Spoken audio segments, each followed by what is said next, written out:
Hey guys, tonight we're slipping into the glowing warmth of a Mughal palace kitchen. Yes, inside it, barefoot, blinking at the smoke and already smelling like cardamom. You're not just watching from the corner. You're in it. Before the sun even peeks over the marble domes of Agra, you're trudging across cool sandstone with a bundle of kindling in one hand and the vague sense that someone important is about to yell at you. You probably won't survive this, honestly. Between the scalding ghee, shouting supervisors, and the sheer number of people judging your roti technique, your odds are slim. But hey, what better way to fall asleep? Before you drift off, do me a quick favor. If you're enjoying this sleepy little history lesson, hit that like button.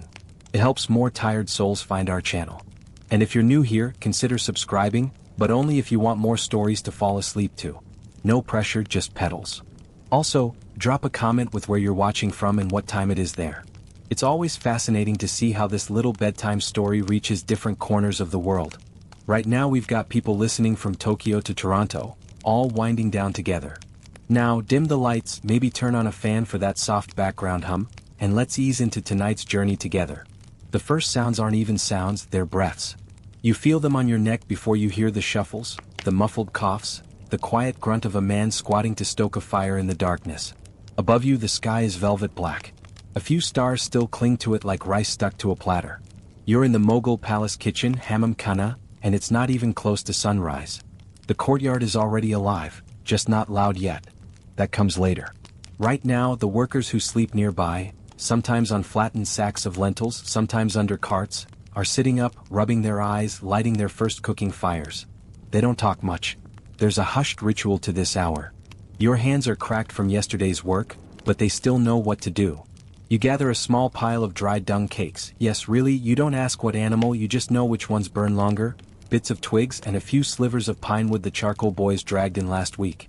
You kneel beside your usual stove, one of dozens carved into clay and stone rows like giant honeycombs, and begin to build your little fire temple. The smoke hits first. You blink through it. It curls around your head, into your nostrils and coats your tongue. Welcome back. The stone under your feet is cold, almost damp, and you don't have time to daydream. One of the senior bakers is already calling out for hot coals, and someone's dropped a ladle with a crash. The pace ramps up fast. This place doesn't believe in mornings. It skips straight to afternoon energy before dawn.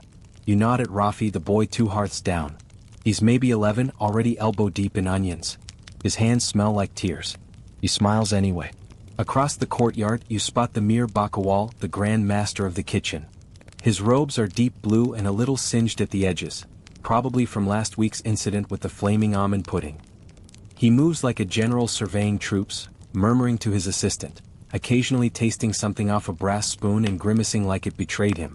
You start to hear more distinct sounds now, the thwack of cleavers, the plop of lentils in water, the rattle of copper pots on hooks. Someone is singing a lullaby, softly, off-key. Someone else is already yelling at a goat. The Mughal kitchen isn't one kitchen. It's a kingdom within a kingdom. Separate sections for meat, sweets, vegetables, pickles and rice. Each ruled by its own mini-dynasty of cooks. And above them all, the Mir Bakawal, who answers only to the royal steward and, on especially unlucky days, the emperor himself. You're not sure what time it is, but you know what's next. Milk delivery. A soft bell rings near the southern gate, and in comes the parade of buffalo boys, each leading his animal like it's royalty. The beasts are massive, sleepy-eyed, and probably more comfortable than you are. Their milk is destined for butter, sweet puddings, and the royal baby's breakfast. You help measure the first batch. The pots are sealed with clay lids stamped with a sun emblem. No seal, no entry. Quality control in the Mughal kitchen is tighter than your cousin's wedding budget. One wrong jug of spoiled cream, and the entire sweetmeats wing goes down in scandal. Here's your first historical fact to chew on. The Mughal kitchens at their peak fed anywhere from 500 to 2,000 people daily, depending on festivals, guests, and how moody the emperor felt. That's not including soldiers, workers, or wandering poets who somehow always scored a plate. Fringe tidbit? The Emperor Akbar allegedly tasted from every royal dish, asterisk after asterisk his taster of course, but often ate alone in silence. He claimed food spoke too loudly to share conversation. And here's a little debate to lull you further. Historians still argue whether the Mughal kitchens employed women cooks at all. Some sources hint at elite female chefs in the Zenana, while others insist the kitchens were entirely male-dominated, though gossip swirls about disguised women outcooking their male rivals during nighttime shifts. You pass a pile of lemons still dewy. There's no refrigerator obviously. Everything has to be prepped, cooked, and served today. Leftovers are rare and cold dishes? They're a luxury, usually transported in ice-filled boxes dragged from the mountains by couriers who probably hated their jobs. Someone behind you is grinding cardamom with a rhythmic thud. The scent makes your stomach flip. You haven't eaten yet, and honestly, you won't properly eat until everything's done. That's the rule here. You taste, maybe steal a chickpea if no one's looking, but meals are for later. Maybe. If you're not too tired to chew. The fires are brighter now. Light spills into the sky like saffron tea into a cup. You can see the tall arches of the outer wall catching that faint golden hue. Birds begin to chatter. The palace above is waking. And you, still barefoot, still smoky, are just getting started. The scent of toasted lentils starts to mingle with wood smoke now. It wafts through the air like a lazy kite string, tugging memories loose. Your nose twitches. You swear the same woman always burns the first pot of rice just slightly, and yet, every day, she defends it like it's strategy, not clumsiness. You duck beneath a wooden beam and step into the narrow pantry corridor, where shelves tower with earthen jars. Every lid is tied down tight with silk cords, not for decoration but because palace rats are surprisingly acrobatic. You slide your hand along the rough clay until you find your jar. Dried ginger, cracked last month by a man with 3 fingers, and a recipe for immortality tea. You've never tried it. It smelled suspiciously like old socks. As you walk back out, someone nearly barrels into you, young, fast, panicking. "Where's the fresh turmeric?" he hisses. You shrug. You know better than to get in the way of a curry crisis.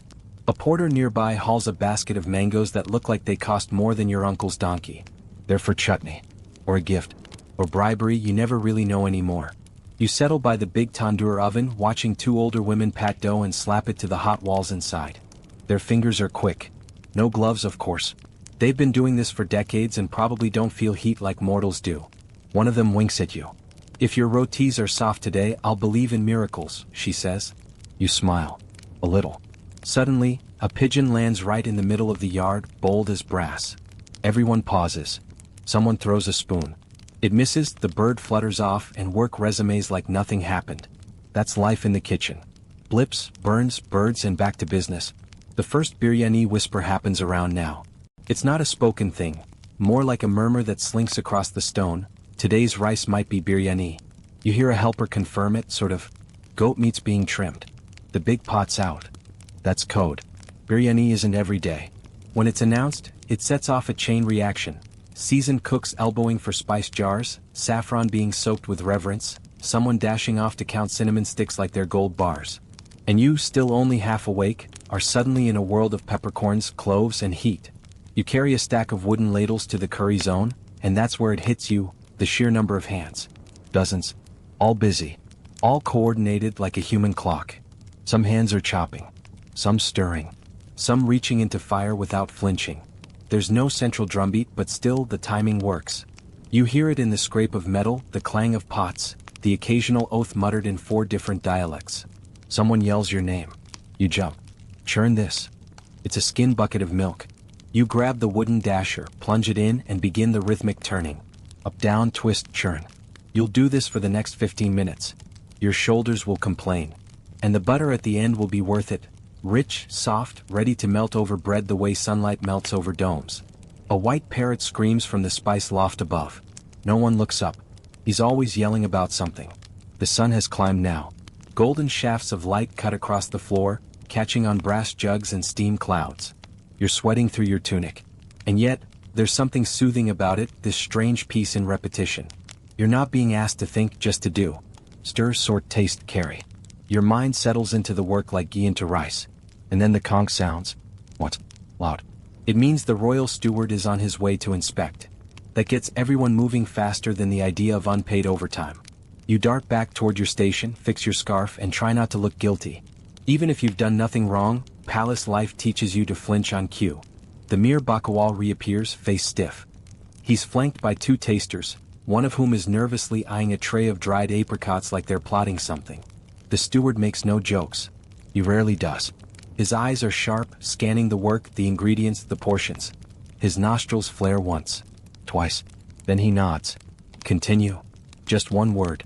But in a palace kitchen, that's permission to keep breathing. As he leaves, someone sighs too loudly and gets a smack with a ladle.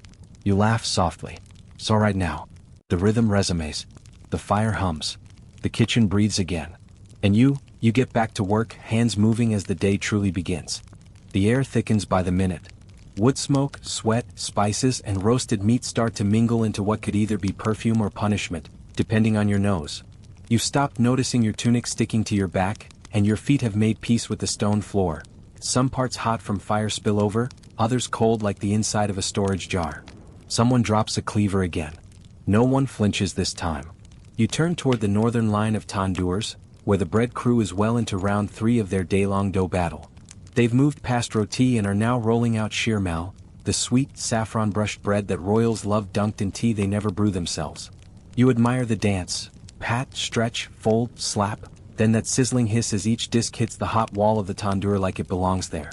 Next to you, a teenage cook is carving onions with the speed of someone who probably dreams in julienne. His eyes don't even water. Weak hearts cry over onions, he says, handing you a knife. Let's see if you cry. Spoiler, you do. But you chop anyway. You're not about to let him win this round. The onions pile up. The tears come and go. Feels almost meditative, like the knife is keeping time. Somewhere behind you, a copper bell jingles. Someone else has run out of turmeric. Again. You walk a few steps to the meat station, and pause. This is where the real chaos hums. A row of men are trimming goat legs, pounding tender cuts with wooden hammers, and sorting beef into the 3 categories: royal, noble, and throw it in a stew for the gate guards. The blades flash in sunbeams. It's not gory exactly, there's something too practiced about it, but your stomach definitely reminds you not to linger. Here's a real historical tidbit to munch on while you dice. The Mughal palace kitchens had dedicated zones based on heat. Some dishes were dumb, slow-cooked over buried coals, others demanded open flames, and the most delicate ones, like yogurt sauces, got their own low-temp corners, guarded like they were rare scrolls. You pass a junior firestoker fast asleep on a grain sack, one hand still clutching a bellows. You nudge him gently. He startles awake, looks around, and pretends it never happened. You smirk. No need to snitch. And now rice. You're summoned to help with today's batch, which really means today's mountain. The rice arrives in baskets, polished, soaked, and already perfumed with whole cloves. You step into the rice yard, where 20 workers in a circle start loading huge bronze pots the size of bathtubs. 2 men anchor each pot's handle with long cloth loops. When they lift, the steam bursts out like a silent scream. You stir. You fan. You try not to inhale whole cardamom pods. And you start to realize why they call rice the backbone of the palace. Bread may be daily, but rice is political. One wrong texture and a noble might complain. One miscounted grain and the kitchen could be accused of hoarding. You're feeding not just taste buds, but egos. There's a guard posted beside the rice corner. Just one. Quiet but alert. His only job? Make sure nobody walks off with a portion meant for someone important. Mughal rice isn't just food, it's power distribution. Also saffron. You watch as the Mir Bakawal's assistant drizzles strands of saffron into the top layer of one pot. It's mesmerizing. The red threads melt into sunset yellow swirls. You lean in for a sniff and nearly get swatted. Too close. That's royal rice. Of course it is. A cook walks by with a bundle of cinnamon sticks as long as your forearm. Smells like the emperor's bathwater, he jokes, and you cough out a laugh. Another one responds, if that's true, I've been eating soap. At this point, the kitchen is practically humming with pressure. Not just physical labor, but the unspoken hierarchy of the place. Everyone knows who stands where. Cooks from Persia have their own elite clique. Kashmiri saffron specialists are treated like royalty, even if they show up late and leave early. The pickle boys? Lowest rung. Always. You nod at one. He nods back, sheepishly holding a jar of something that might be turnip or fish. You don't ask. By now, sweat is dripping from your forehead. You wipe it with your sleeve and glance up. There it is. The sun has finally pushed into full daylight, casting gold across the tiled dome beyond the kitchen wall. Birds loop lazily in the air. You hear the rhythmic clomp of hooves from the palace stables. Everything around you smells alive. Let's not forget one of the more curious facts of the day. The Mughal emperors imported ice from the Himalayas just to cool their drinks or chill desserts. Wrapped in straw and layered into wagons, sometimes escorted by armed guards. Think about that next time your fridge buzzes too loud. And yet, here's the scholarly debate that keeps the historians biting their nails. Did the Emperor Akbar really eat only vegetarian food on Thursdays out of respect for Jain customs? Some say yes, citing imperial diaries. Others argue it was symbolic, not enforced. Either way, if it's Thursday, someone in this kitchen is scrambling to hide a chicken leg before a royal inspector strolls in. You return to your station only to find your spice mix has walked off. Again, you eye the cook beside you. He shrugs innocently, but his turmeric-stained fingers betray him. You roll your eyes. At least leave the cumin next time, you mutter. You remix. Carefully. Each ingredient measured with fingers, not spoons. You whisper under your breath. Yes, it helps. Or so they say. The cinnamon goes in with a flourish. The bay leaves last. You taste. Adjust. Taste again. Perfect? Probably not. Acceptable? Absolutely. A bell rings. Not the one for milk, not the one for taster summons, but the long, low chime that signals. Start plating. You exhale. Art. A team begins setting out polished trays, massive brass ones that shine like the inside of a buttercup. You help carry dishes, carefully, reverently. Some go to the zenana, the women's quarters, others to the courtiers, a few to the emperor's private table. You don't know where yours will end up, but you smooth the garnish anyway. A perfect curl of fried onion. Just right. Behind you, someone drops a ladle. Again. You keep walking. The first trays have barely disappeared through the gilded archways when the scent of hot ghee and roasted spices returns to slap you across the face like an affectionate grandmother. Round 2 begins. You think you're done? Not even close. You pivot toward the dessert prep zone, where sugar is king, cardamom is queen, and everyone else is just hoping not to burn the milk again. Your time moves slower. Literally. Milk is simmered for hours to condense it into koya, thick, sweet, dreamy, and stubborn as palace politics. Your first job in this sugar-slicked corner? Stir the cauldron. Slowly. Clockwise. Never stop. Never fast. The last guy who stirred too fast? The milk boiled over. The senior cook screamed. A tray of mango lattice mysteriously disappeared that day. Coincidence? You stir. A fly hovers close. You glare at it like it owes you money. The cook beside you is rolling balls of gulab jamun, humming a song you vaguely recognize. Something about rain and love and possibly burnt syrup. He drops each ball into a pot of gurgling ghee, where they sizzle and brown like little golden moons. Want to try one? He asks. You reach and he slaps your hand. Not for you, he grins. For the prince. Typical. Nearby, a pot of kheer bubbles gently, rice grains dancing lazily in the thickened milk like they know their royalty. A handful of rose petals wait to be tossed in, alongside slivers of pistachio and almonds so thin they curl like eyelashes. And yes, Mughal emperors loved their desserts. Fact. Emperor Shah Jahan reportedly demanded a new sweet dish for each day of the week, sometimes naming them after his moods. Mondays were for creamy things. Fridays for nutty crunch. Sundays? Whatever had gold leaf on top. Yes, gold. On food. You walk past a tray now and sure enough, there it is. A flaky pastry layered with edible silver foil called work. Looks like moonlight. Tastes like sugar and privilege. You help carry a tray of milk-soaked bread pudding, shahi tukta, toward the cooling shelf. There's a boy fanning it gently with a peacock feather fan. Not for fun. Actual job. As the trays stack up, you pause to sip water from a tall clay pot. Cold. Sweet. Still earthy. Your throat thanks you, your arms protest when you lift the next pot, and your legs whisper vague threats about mutiny if you don't sit soon. Too bad. The stew zone needs you now. Big copper cauldrons line the western side of the kitchen, and the heat here is different. It doesn't come from fire, it radiates from the constant bubbling of thick gravies, lamb broth, lentil sludge, and something suspiciously green. The air is wetter. The sound sloshier. Someone near you is crushing garlic with a stone the size of your head. You give him space. Here, another quirky tidbit. Mughal recipes were often poetic. Literally. Instead of saying add salt, a recipe might read, stir in the tears of the ocean. No, really. Royal cooks sometimes wrote their recipes in verse. It was part artistry, part secrecy. And part flex, honestly.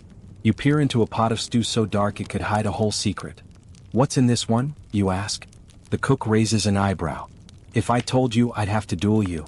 Fair. But you know enough to spot the signs. Bone-in lamb, mace, black cardamom. The kind of dish served in hand-washed bowls rimmed with jasmine, placed on velvet mats and eaten slowly by candlelight while someone reads poetry. Probably badly. You grab a ladle and help stir the pot, always clockwise. You sneak a taste. Immediate regret. It's still raw. Pepper clings to the back of your throat like gossip. You hear someone call out, "Pan's too light. Add more fat." You blink. They're talking about chonk, the tempering oil. Heated separately with cumin, mustard seeds, garlic, poured hot into the dish like a fiery signature. It hisses like anger. Smells like lunch. And just when you think it can't get more intense, you hear a servant yelling for ice. In June? You glance over to see a sweating apprentice sprint past holding a tiny cloth-wrapped cube like it's treasure. It's for the kulfi, a creamy frozen dessert that must be molded quickly before it melts into sad puddles of disappointment. Historians still argue whether the early Mughal kitchens used underground storage pits or elaborate cooling rooms stocked with snow from mountain caravans to keep such desserts viable in Indian heat. Some say the ice supply chain was a feat of genius. Others think it's exaggerated royal propaganda. Either way, it's cold. It's rare. And right now it's melting fast. You don't dare get in the kulfi team's way. They're working like surgeons. One mistake and the emperor's mango saffron cone becomes soup. At this moment, a drumbeat starts outside. Soft, rhythmic. A signal that the midday rest prayer will begin soon. Which means wrap-up time. Or at least a brief pause. The cooks begin covering pots, sealing rice trays with muslin, tucking in sweets like children going to bed. You sweep out a corner of the spice floor, collecting errant clove pods and cinnamon shavings. A kitchen cat appears. It blinks at you, licks its paw, and vanishes under a table like royalty. You sit on a low stool finally. Legs throbbing. Fingers tingling from spice stains. You let your head rest back against the wall, closing your eyes for just a second. Bam. Ladle. Again. You sigh, get up, and stretch.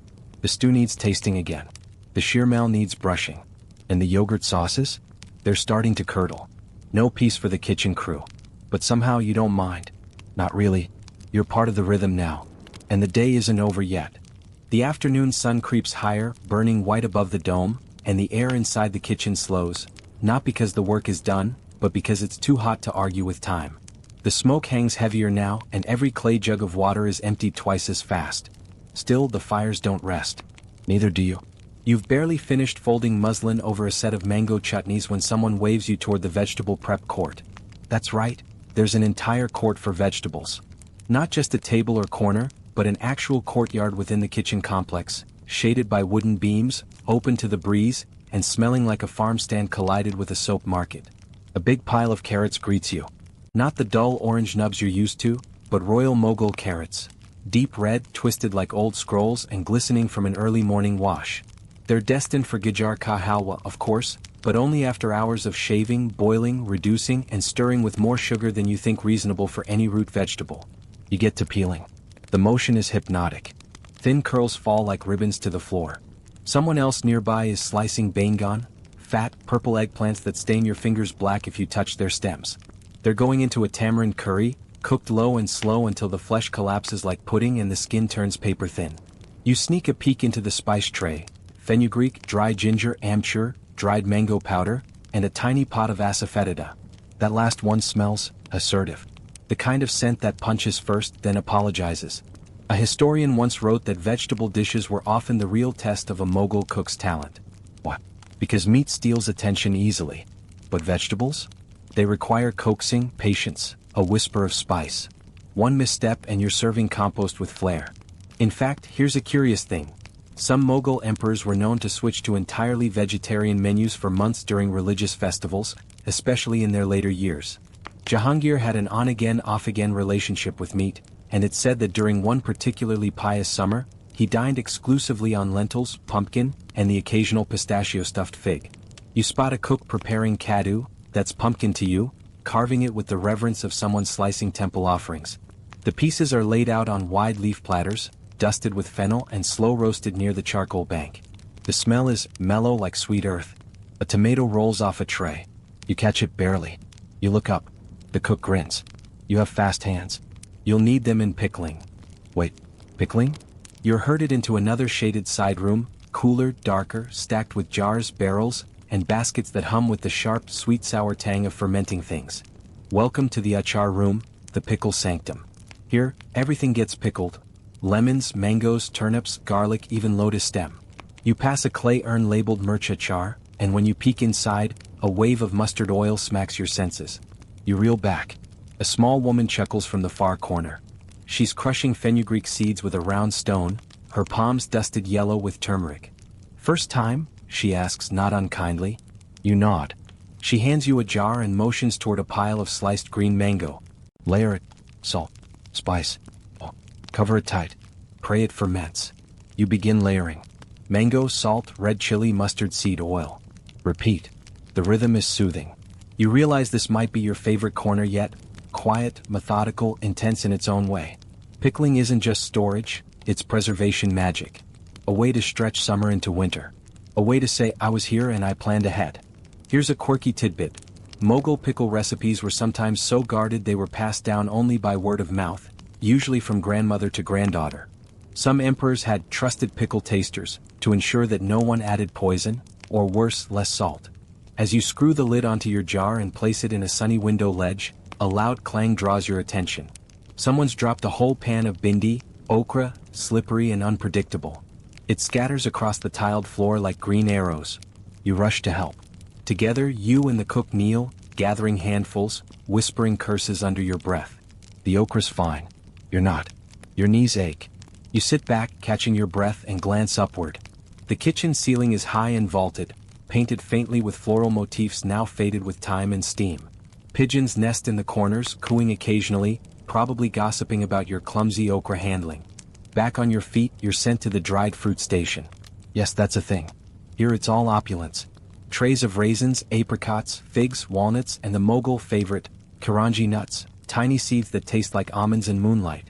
These fruits go into everything: stews, breads, rice, sweets, even some spiced drinks. You catch a glimpse of a saffron honey walnut paste being folded into a sweet par of the dough. You nearly weep. One cook, chewing on a dried fig, tells you how Emperor Humayun allegedly believed that a day without figs was a day unworthy of poetry. Historians still argue whether this was poetic exaggeration or just him being a snack snob. Either way, the figs are delicious. By now, the afternoon light is shifting, pouring in at an angle that slices golden lines across the flagstones. The kitchen breathes differently now, less urgency, more deliberate. The morning rush has passed, the midday meal is done, and now the evening preparations begin. You think that means things slow down. They do not. The palace will host a sunset garden feast tonight. Word spreads like wildfire. That means outdoor platters, chilled drinks, and finger foods that must look effortless and taste like heaven punched your tongue with rose water. You get assigned to the fruit carving table. You didn't even know that was a job. But here you are, staring at a watermelon, a mango, and a very sharp knife. The man beside you is sculpting a pomegranate into the shape of a lotus. You try not to cry. You attempt a simple star with mango slices. It turns out looking more like abstract art. The supervisor walks past, glances once, and mercifully says nothing. You take that as a win. And now the cold drinks. You're ushered into the ice room. Yes, it exists. A small insulated chamber layered with straw and clay tiles where chunks of mountain snow rest in a bed of salt. It's freezing. Gloriously so. You help prepare sharbat, sweet, cooling drinks made from rose, kuz, vetiver, lemon, and sometimes tamarind. One assistant pours a glowing ruby syrup into tall glasses, topping it with water from a goatskin bag and a chunk of shaved ice. The taste is like edible perfume, only better. And here's a cool historical fact to sip on. Mughal royalty had entire gardens dedicated to growing ingredients just for sharbat, especially roses, vetiver, and sandalwood. Some emperors even commissioned botanists to develop new flower breeds just to experiment with new drink flavors. That's not hydration, that's an aesthetic. You take a small sip, then another. Then someone barks, that's for the banquet. You pretend to be deaf and return the cup, empty. The sunset draws near. The kitchen buzzes again, this time with the particular chaos of transportation. Food must be loaded onto ornate trays, arranged into flower shapes, covered with fine netting to keep flies, and curious hands, away. You help carry a platter of roasted quail wrapped in grape leaves, garnished with pickled orange peel and saffron rice. It smells ridiculous. As you step into the palace courtyard, the light blinds you for a second. Then you see it, rows of velvet cushions, brass oil lamps waiting to be lit, rose petals scattered across tiled walkways. Musicians tune sitars in a far corner. Dancers rehearse spins like fireflies preparing to glow. This isn't just a meal. It's an empire proving a point. Your tray is taken. A royal server nods. You step back. Behind you in the hallway, the kitchen runners are already preparing for round 3. late-night snacks for the inner harem. Sweet buns, almond milk, pistachio brittle, soft date rolls. You could lie down right here. But someone shouts your name. There's another pot to stir. And you're not done yet.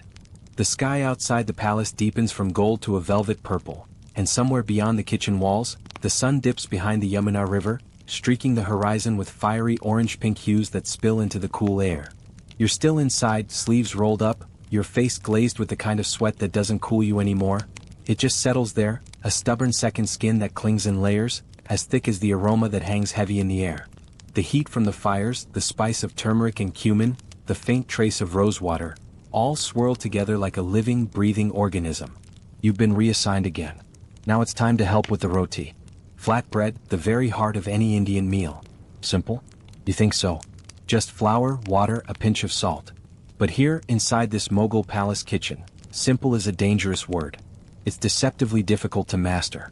You're led to the roti courtyard, a large open-air space sheltered by a lattice of carved wooden beams, letting in slivers of moonlight that will eventually mix with the last rays of sun. 6, or maybe more, tandoors are sunk into the earth, their fiery mouths breathing heat like a dragon's lair.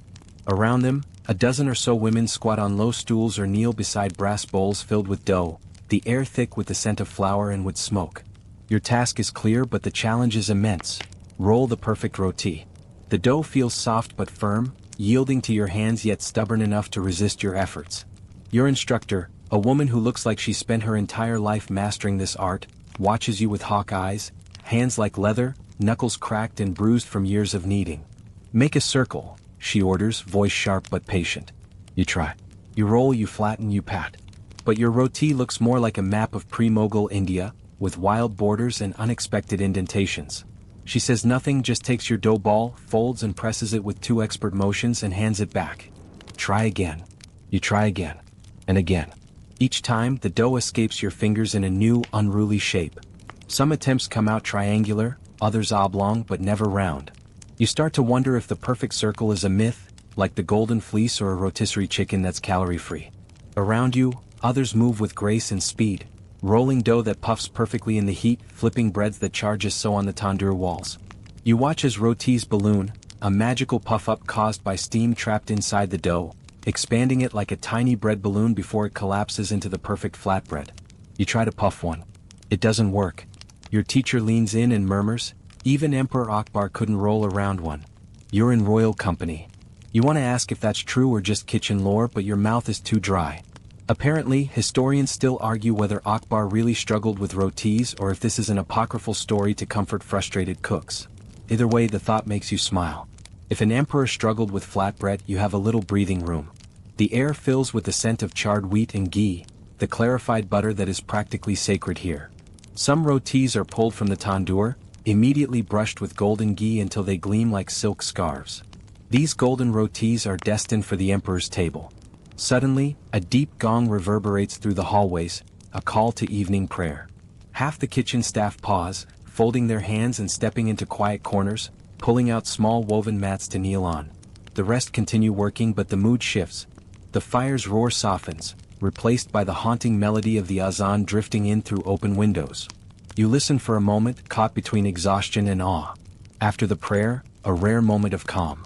One of the senior cooks offers you a cup of sweet cardamom tea, rich, milky, scented with the warmth of crushed green pods. You sip it carefully, it burns your tongue, but the heat is welcome against the coolness settling in the evening air. This small pleasure feels like a reward, a fleeting luxury amid relentless labor.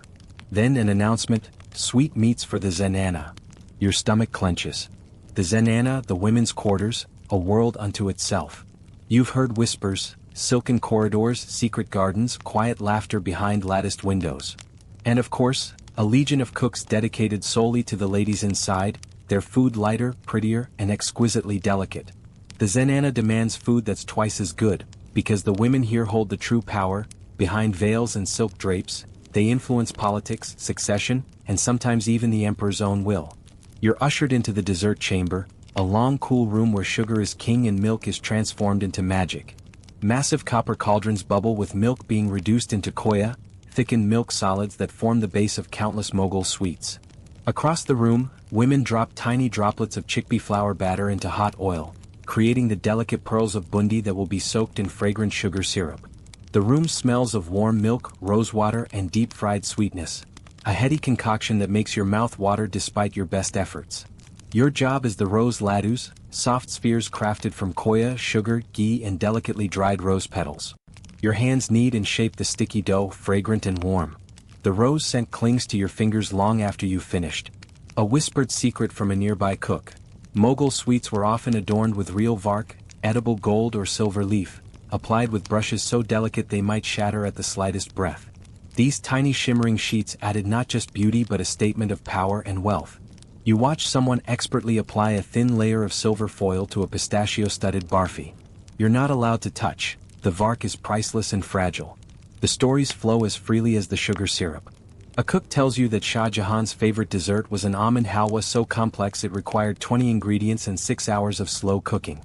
Some scholars still debate whether the recipe included crushed pearls or edible camphor, a luxurious ingredient that also doubled as a digestive aid. Regardless, the tale goes that Shah Jahan once offered a single spoonful to a visiting dignitary, declaring, "Now you may die." The drama of the Mughals seeps into everything, even their sweets. You plate the sweets carefully on mirrored brass trays, aligning laddus and barfis into perfect geometric patterns. A dusting of powdered sugar and crushed rose petals turns the trays into edible tapestries, fit for royalty. Suddenly a shout, "Move aside! You're blocking the path!" breaks your reverie, and you scurry to clear a narrow hallway. You realize you've been so entranced by the beauty and smell that you've forgotten the urgency of palace life. The evening deepens. The kitchen begins to quiet. Fires are banked carefully, pots emptied and scrubbed. Ash swept away with meticulous care. But the day isn't quite over. You're invited to sit on the outer terrace, where kitchen staff unwind under a tapestry of stars. Your meal awaits, a humble tin plate piled with goat curry, fragrant basmati rice, and 2 rotis, one puffed perfectly, one definitely yours. A dollop of sharp mango chutney adds a zing to the rich curry. And for dessert? 1 stolen rose laddu, its sweetness lingering on your tongue. You eat slowly, savoring every bite. The palace hums around you, a living organism pulsing with secrets and stories. Musicians tune their sitars somewhere beyond the garden walls. The scent of jasmine drifts on the breeze. One of the senior cooks reclines beside you, wiping his brow. "You survived," he says with a grin, as if you've just crossed a battlefield rather than a kitchen. Feels true. The Mughal palace kitchen was no mere workspace. It was a theater, a war zone, an alchemist's lab. It demanded endurance, precision, obedience, and creativity in equal measure. A place where the boundary between food and art blurred, where the line between cooking and magic was thin. Beyond the flames and spice, this kitchen shaped diplomacy, medicine, and culture. Some cooks were spies, others were poets stirring sugar into milk like verses of longing. The kitchen was a world within a world, pulsating with power and pressure. Tonight, for a few brief hours, you were part of that world. You lick your fingers one last time, savoring the fading rose scent. The palace breathes around you. A soft breeze picks up. You stand. Because in the Mughal palace kitchen, rest is just another spice, rare, fleeting, and always borrowed. The moon now hangs high, silver and steady, casting a quiet glow over the palace grounds. You're led back inside, past the darkened courtyards and into the spice chamber, a small vaulted room lined with shelves of earthen jars and woven baskets. This is where the true magic begins, or so you've been told. The spice chamber is a world unto itself. You inhale deeply, a dense, intoxicating perfume of cumin, cardamom, cloves, saffron, and something sharp and mysterious, asafoetida or hing, a resin that smells like old garlic and something faintly sulfurous but adds a must-have depth to many dishes. It's said that hing was a secret weapon in Mughal cooking, used sparingly but deliberately to awaken the palate and aid digestion. You are handed a small pestle and mortar carved from smooth marble, cool under your fingers. Your task, to grind spices for the morning's biryani, a dish so revered it's almost sacred. You start with dried red chilies, their skins cracking under your grip, releasing a fiery aroma. Next, cloves, tiny black buds with an intense warmth. Cardamom pods, crushed gently to release their bright, floral essence. The rhythmic pounding is oddly meditative, each crush releasing layers of scent that mingle and swirl. A chef nearby explains that the Mughal biryani evolved from Persian pilaf but was transformed here into a complex, layered symphony of spices, rice and meats. The exact origins are debated, Historians still argue whether it was first introduced by Akbar's cooks or came later under Shah Jahan's reign, but what remains clear is its central place in Mughal feasts. As you grind, you hear snippets of gossip and stories. One woman tells how saffron threads were once so prized that couriers guarded them with their lives, carrying them hidden inside sealed leather pouches. Another whispers about the extravagant dinners at Fate per Sikri, where saffron-scented drinks were served alongside rosewater ice cream. Apparently, Jahangir once insisted on being served only dishes colored gold or crimson, something that must have made the cooks quietly roll their eyes while arranging pomegranate seeds in flower shapes. Your spices are measured, weighed, and carefully blended with dried mint leaves and toasted cumin seeds. The mixture is bright, earthy, and pungent, a promise of the biryani's final flavor. You're next shown the selection of fresh herbs and vegetables used to complement the rich meats and fragrant rice. Mint, coriander, dill, fenugreek leaves, all fresh from the palace garden. The gardeners here are artisans, cultivating these herbs with as much care as the royal florists tend roses and jasmine. The kitchen has its own microcosm of the natural world. Suddenly, the room fills with a chorus of clattering pots and shouted orders. The kitchen staff is waking up again, preparing for the overnight cooks who will simmer and slow-cook the biryani until dawn. You join the flow, peeling onions, chopping garlic, slicing ginger, all foundational flavors that transform under the skilled hands of Mughal chefs. You notice a peculiar ingredient, rosewater, added not just to desserts but to savory dishes as well, imparting a subtle floral sweetness. This is a hallmark of Mughal cuisine, blending Persian elegance with Indian spice. You're allowed a quick taste, just a drop on your fingertip, and it's like tasting a whisper of a garden in bloom. Behind the scenes, you overhear debates about the best rice to use. Basmati is the obvious choice for its fragrance and length, but some insist on aged rice, stored for months to deepen flavor and improve texture. It's a culinary puzzle, every choice impacting the final dish. One of the cooks even smuggles over a sample of royal aged basmati, locked away in a brass jar like treasure. It smells like rain-soaked earth and warm bread. You almost want to nap in it if that weren't weird and unsanitary. As the night deepens, you assist in layering the biryani in massive brass pots. First a bed of fragrant rice, then marinated meat, then more rice, sprinkled with your freshly ground spices, fried onions and fresh herbs. Each layer carefully pressed down, almost like a secret message being hidden inside. You help cover the pots with dough, sealing the steam inside to cook everything evenly, a technique called dum. The sealed pots are stacked near the fire, where they'll slowly cook overnight, transforming simple ingredients into a masterpiece. There's an unexpected moment of drama. One of the pots isn't sealing properly, and the head chef storms in, furious. Everyone jumps into action, a flurry of hands and flour and shouted instructions. You help knead a fresh strip of dough under pressure, and at last the seal holds. Crisis averted. You feel like a small-time hero. Someone pats your shoulder and hands you a roasted almond. You're too tired to question the logic, so you eat it. In the quiet moments, as the kitchen staff share warm tea and tales, you learn that many cooks here are also poets and storytellers. Recipes are passed down like verses of old poems, each dish a story, each spice a symbol. A young man next to you recites a few lines about cinnamon as if it were a beloved. You take a break and slip outside for a few breaths of fresh night air. The palace grounds are bathed in silver light, and the gentle hum of nocturnal insects offers a new rhythm. One of the older cooks joins you, pointing out the constellations and telling you how ancient astrologers influenced what foods were served on which days, based on planetary alignments.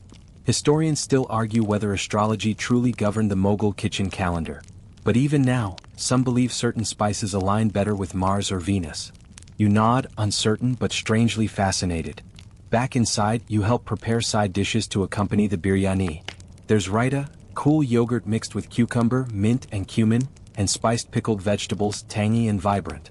You crush roasted cumin seeds between your palms, inhaling their earthy scent before sprinkling them in. Then comes the gilding of the lily. Someone slices boiled eggs in half and arranges them artfully atop the biryani pot. Another cook prepares fried cashews and raisins, their golden edges crisped in ghee, to be scattered on top just before serving. There's even time for a little bet.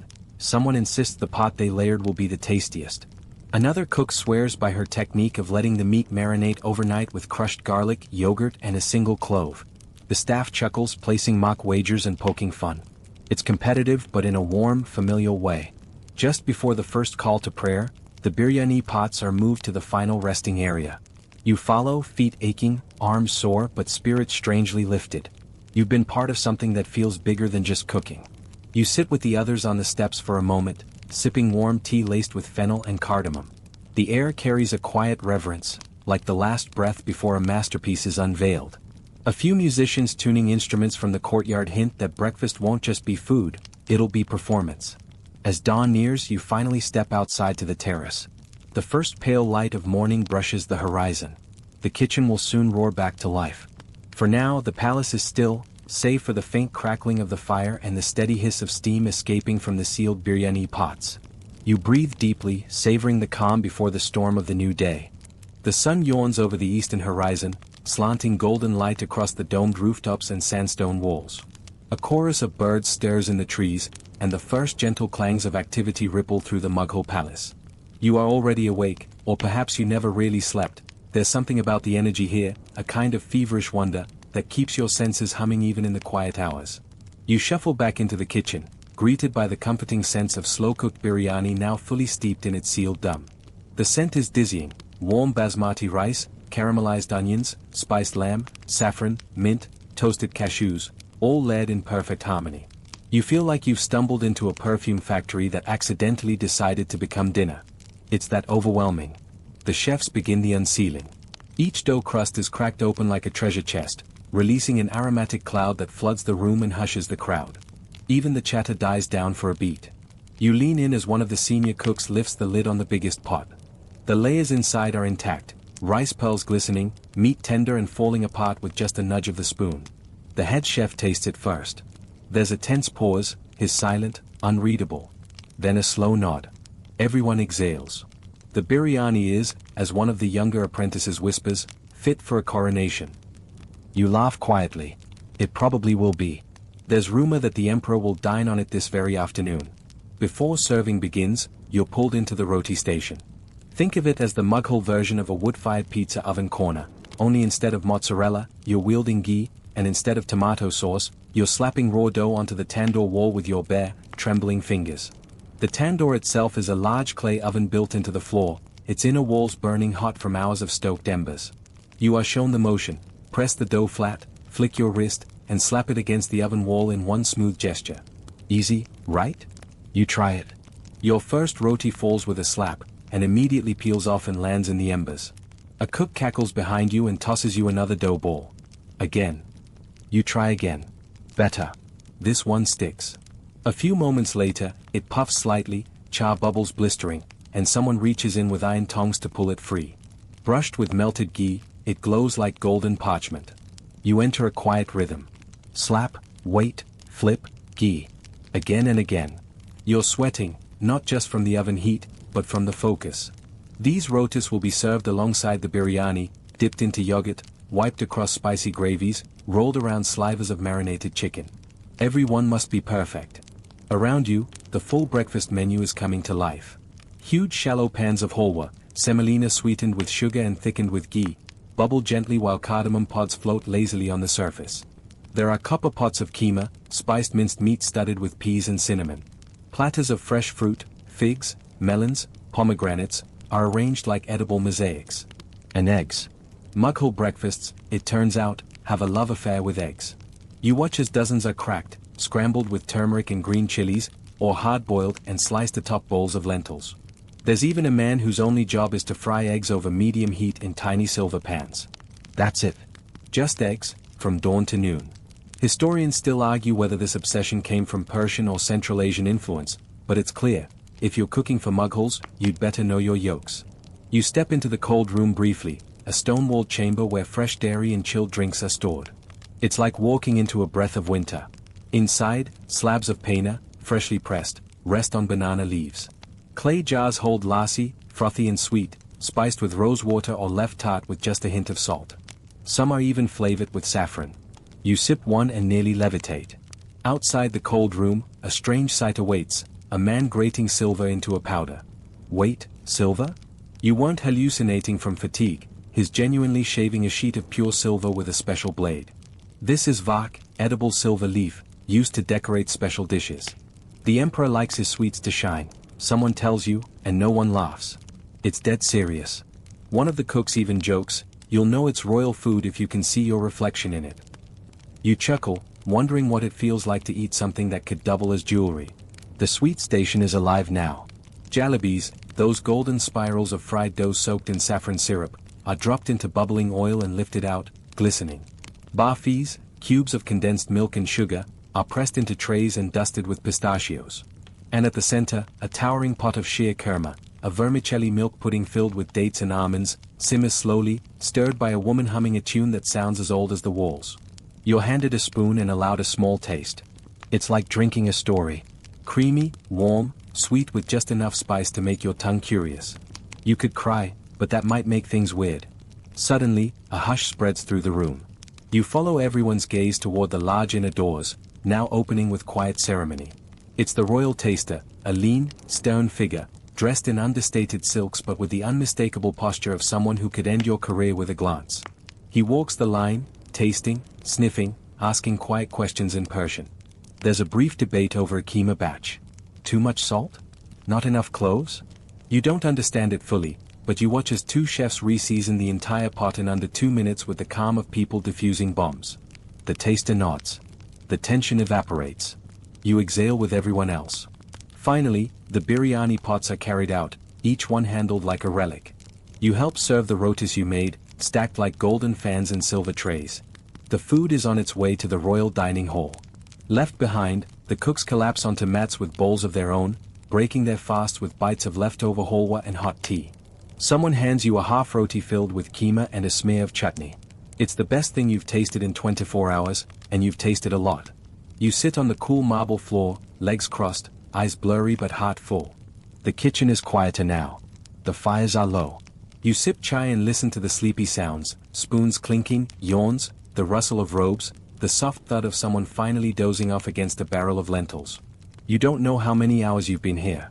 You don't know how many more are left in your visit. But one thing is clear, you'll never look at breakfast the same way again.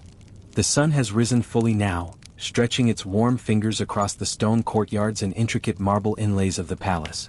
The domes glow like gold coins in water, and the air carries the slow buzz of daily life waking up across the royal complex.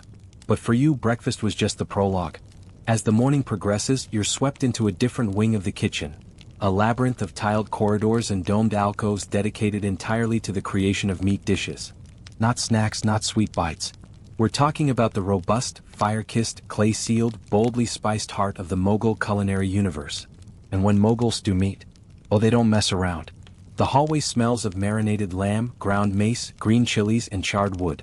You're ushered toward the tandoori zone, where entire skewers of Sikh kebabs and murg tandoori, that spiced chicken, are cooking vertically over live charcoal. Each skewer sizzles quietly, the fat dripping down into the embers, sending up bursts of aromatic smoke that sting your eyes and make your mouth water at the same time.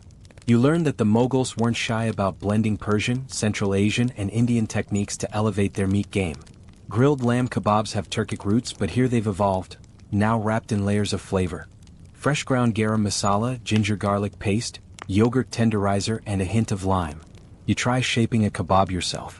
It flops pitifully on the skewer, looking less like regal fare and more like something you'd apologize for. The cook laughs kindly and reshapes it in 3 swift moves. You try again. Better. At least now it resembles something that might make it to the fire and not straight to the trash. In the next chamber you're shown nihari, a slow-cooked stew of shank meat and bone marrow, traditionally simmered overnight. It's thick and dark, the consistency of velvet. Nihari was once a breakfast dish for Mughal soldiers and courtiers, a way to warm the bones before a long day. Now it's more of a brunch centerpiece, often served with soft naan or even rice. The pot you peer into has been cooking since before you arrived. The bones are now hollow, having released their gelatinous secrets into the gravy. A chef carefully ladles it into tasting bowls. The smell is hypnotic, like spice time itself. You try a spoonful and momentarily lose all sense of everything except the flavor. You could live inside that bowl and never file a complaint. As you recover, you notice something unusual, a thick, tar-like paste being mixed in a large copper cauldron nearby. It turns out to be Karbuz ki chutney, a rare musk melon chutney reduced down to a spicy sweet concentrate. It was a personal favorite of Emperor Jahangir, who apparently demanded it at least once a week, often paired with meat kebabs. Historians still argue whether this was a genuine culinary passion or just an obsession driven by his chronic digestive issues. Either way, it's sticky, spicy, and surprisingly delicious. You're soon pulled toward another prep station. Korma, that creamy, rich stew you think you know? But here it's made with cashew paste, whole spices, a hit of Kira water, and sometimes even gold leaf. One pot includes soft mutton simmered in saffron milk. Another contains chicken stewed with dried apricots and plums, blurring the line between savory and dessert. There's even a fringe theory you hear that korma was created as a disguised way to serve leftovers, that the thick gravy helped hide the fact that the meat was from the previous day. Historians scoff, but a few cooks smile knowingly. Never waste anything, one says with a wink. As the korma simmers, you're handed a long-handled ladle and shown how to stir slowly in figure eights. Not too fast, warns a gray-bearded chef.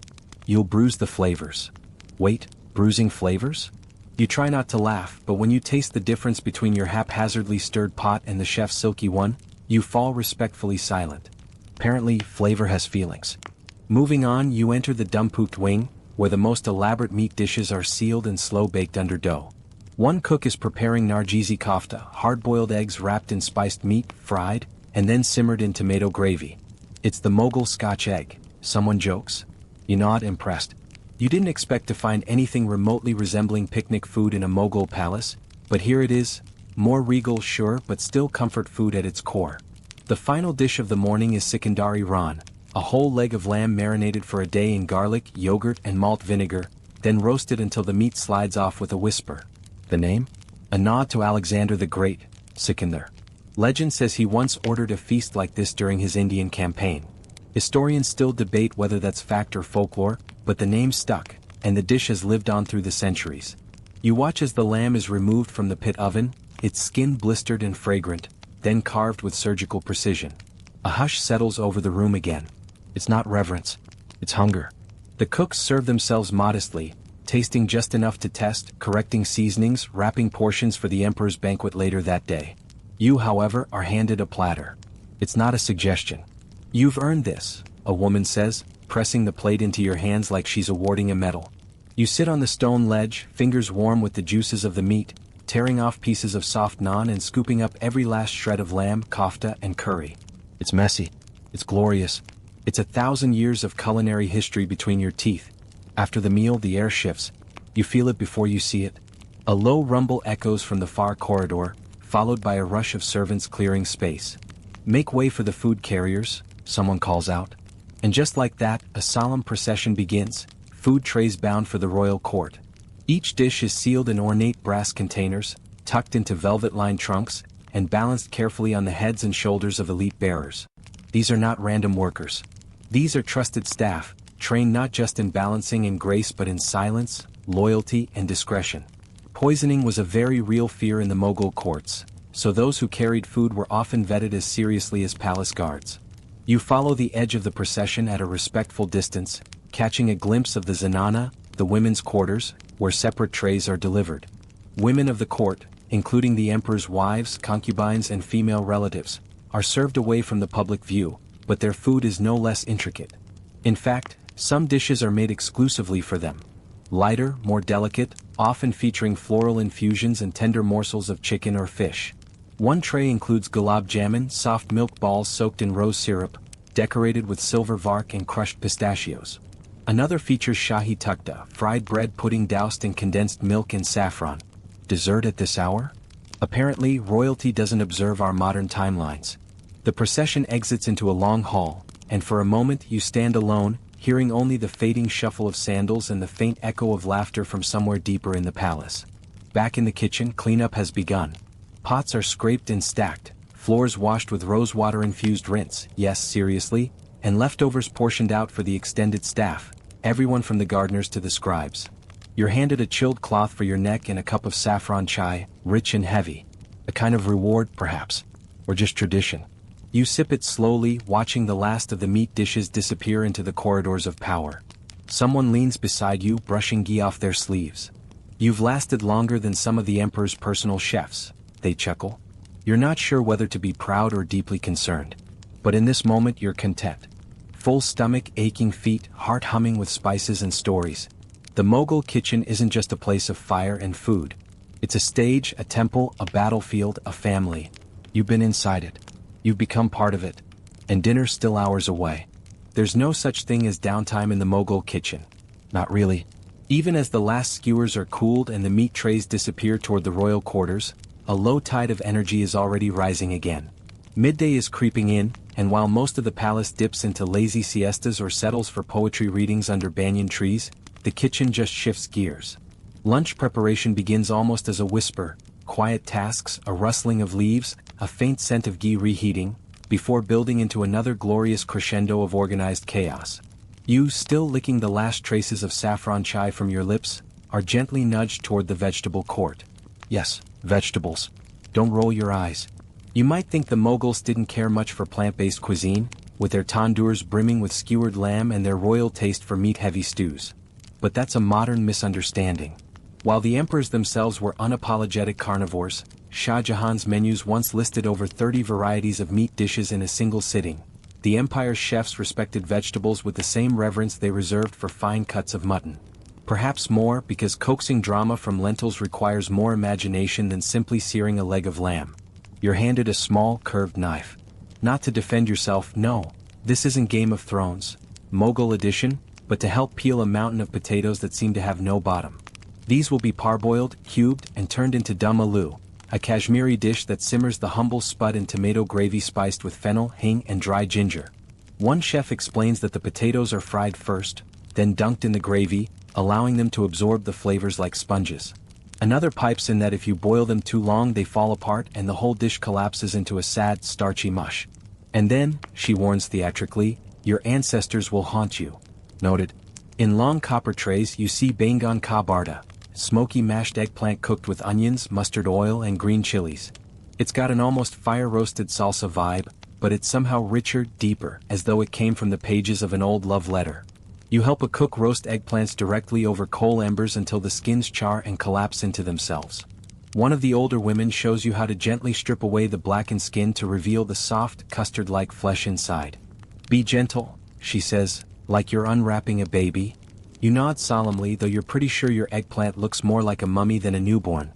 At the next table, bindi masala is underway.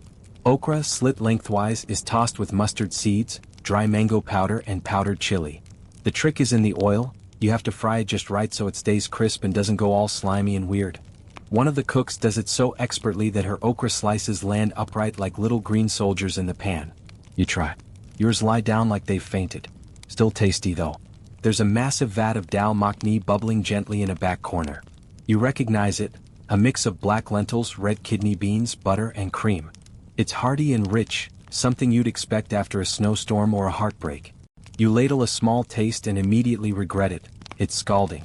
One of the younger kitchen assistants snorts and hands you a spoon. We wait here, he says, unless you want a royal blister. Meanwhile, in the back prep area, there's a quiet competition unfolding. The pickling crew is back in action. Long tables are covered in sliced mangoes, lemons, chilies, and limes, each ready to be turned into one of over a dozen kinds of achar or pickle. These are more than condiments here, they're expressions of region, season, and mood. One woman is layering mango slices with mustard oil, fenugreek, and turmeric in massive ceramic jars. Another sprinkles asafoetida on a pile of cut carrots like she's casting a spell. You watch in awe. Some of these pickles will sit for weeks before they're served. Others, especially the quick lemon pickle with jaggery and black salt, will appear on royal trays by evening. And here's a quirky twist you didn't expect. Some Mughal pickles were eaten with dessert. Yes, really? Tart lemon pickle with rice pudding. Tangy chili relish with milky barfi. Historians raise eyebrows and call it culinary experimentation, but the kitchen lore suggests it was often a dare among young courtiers trying to impress lovers with iron stomachs.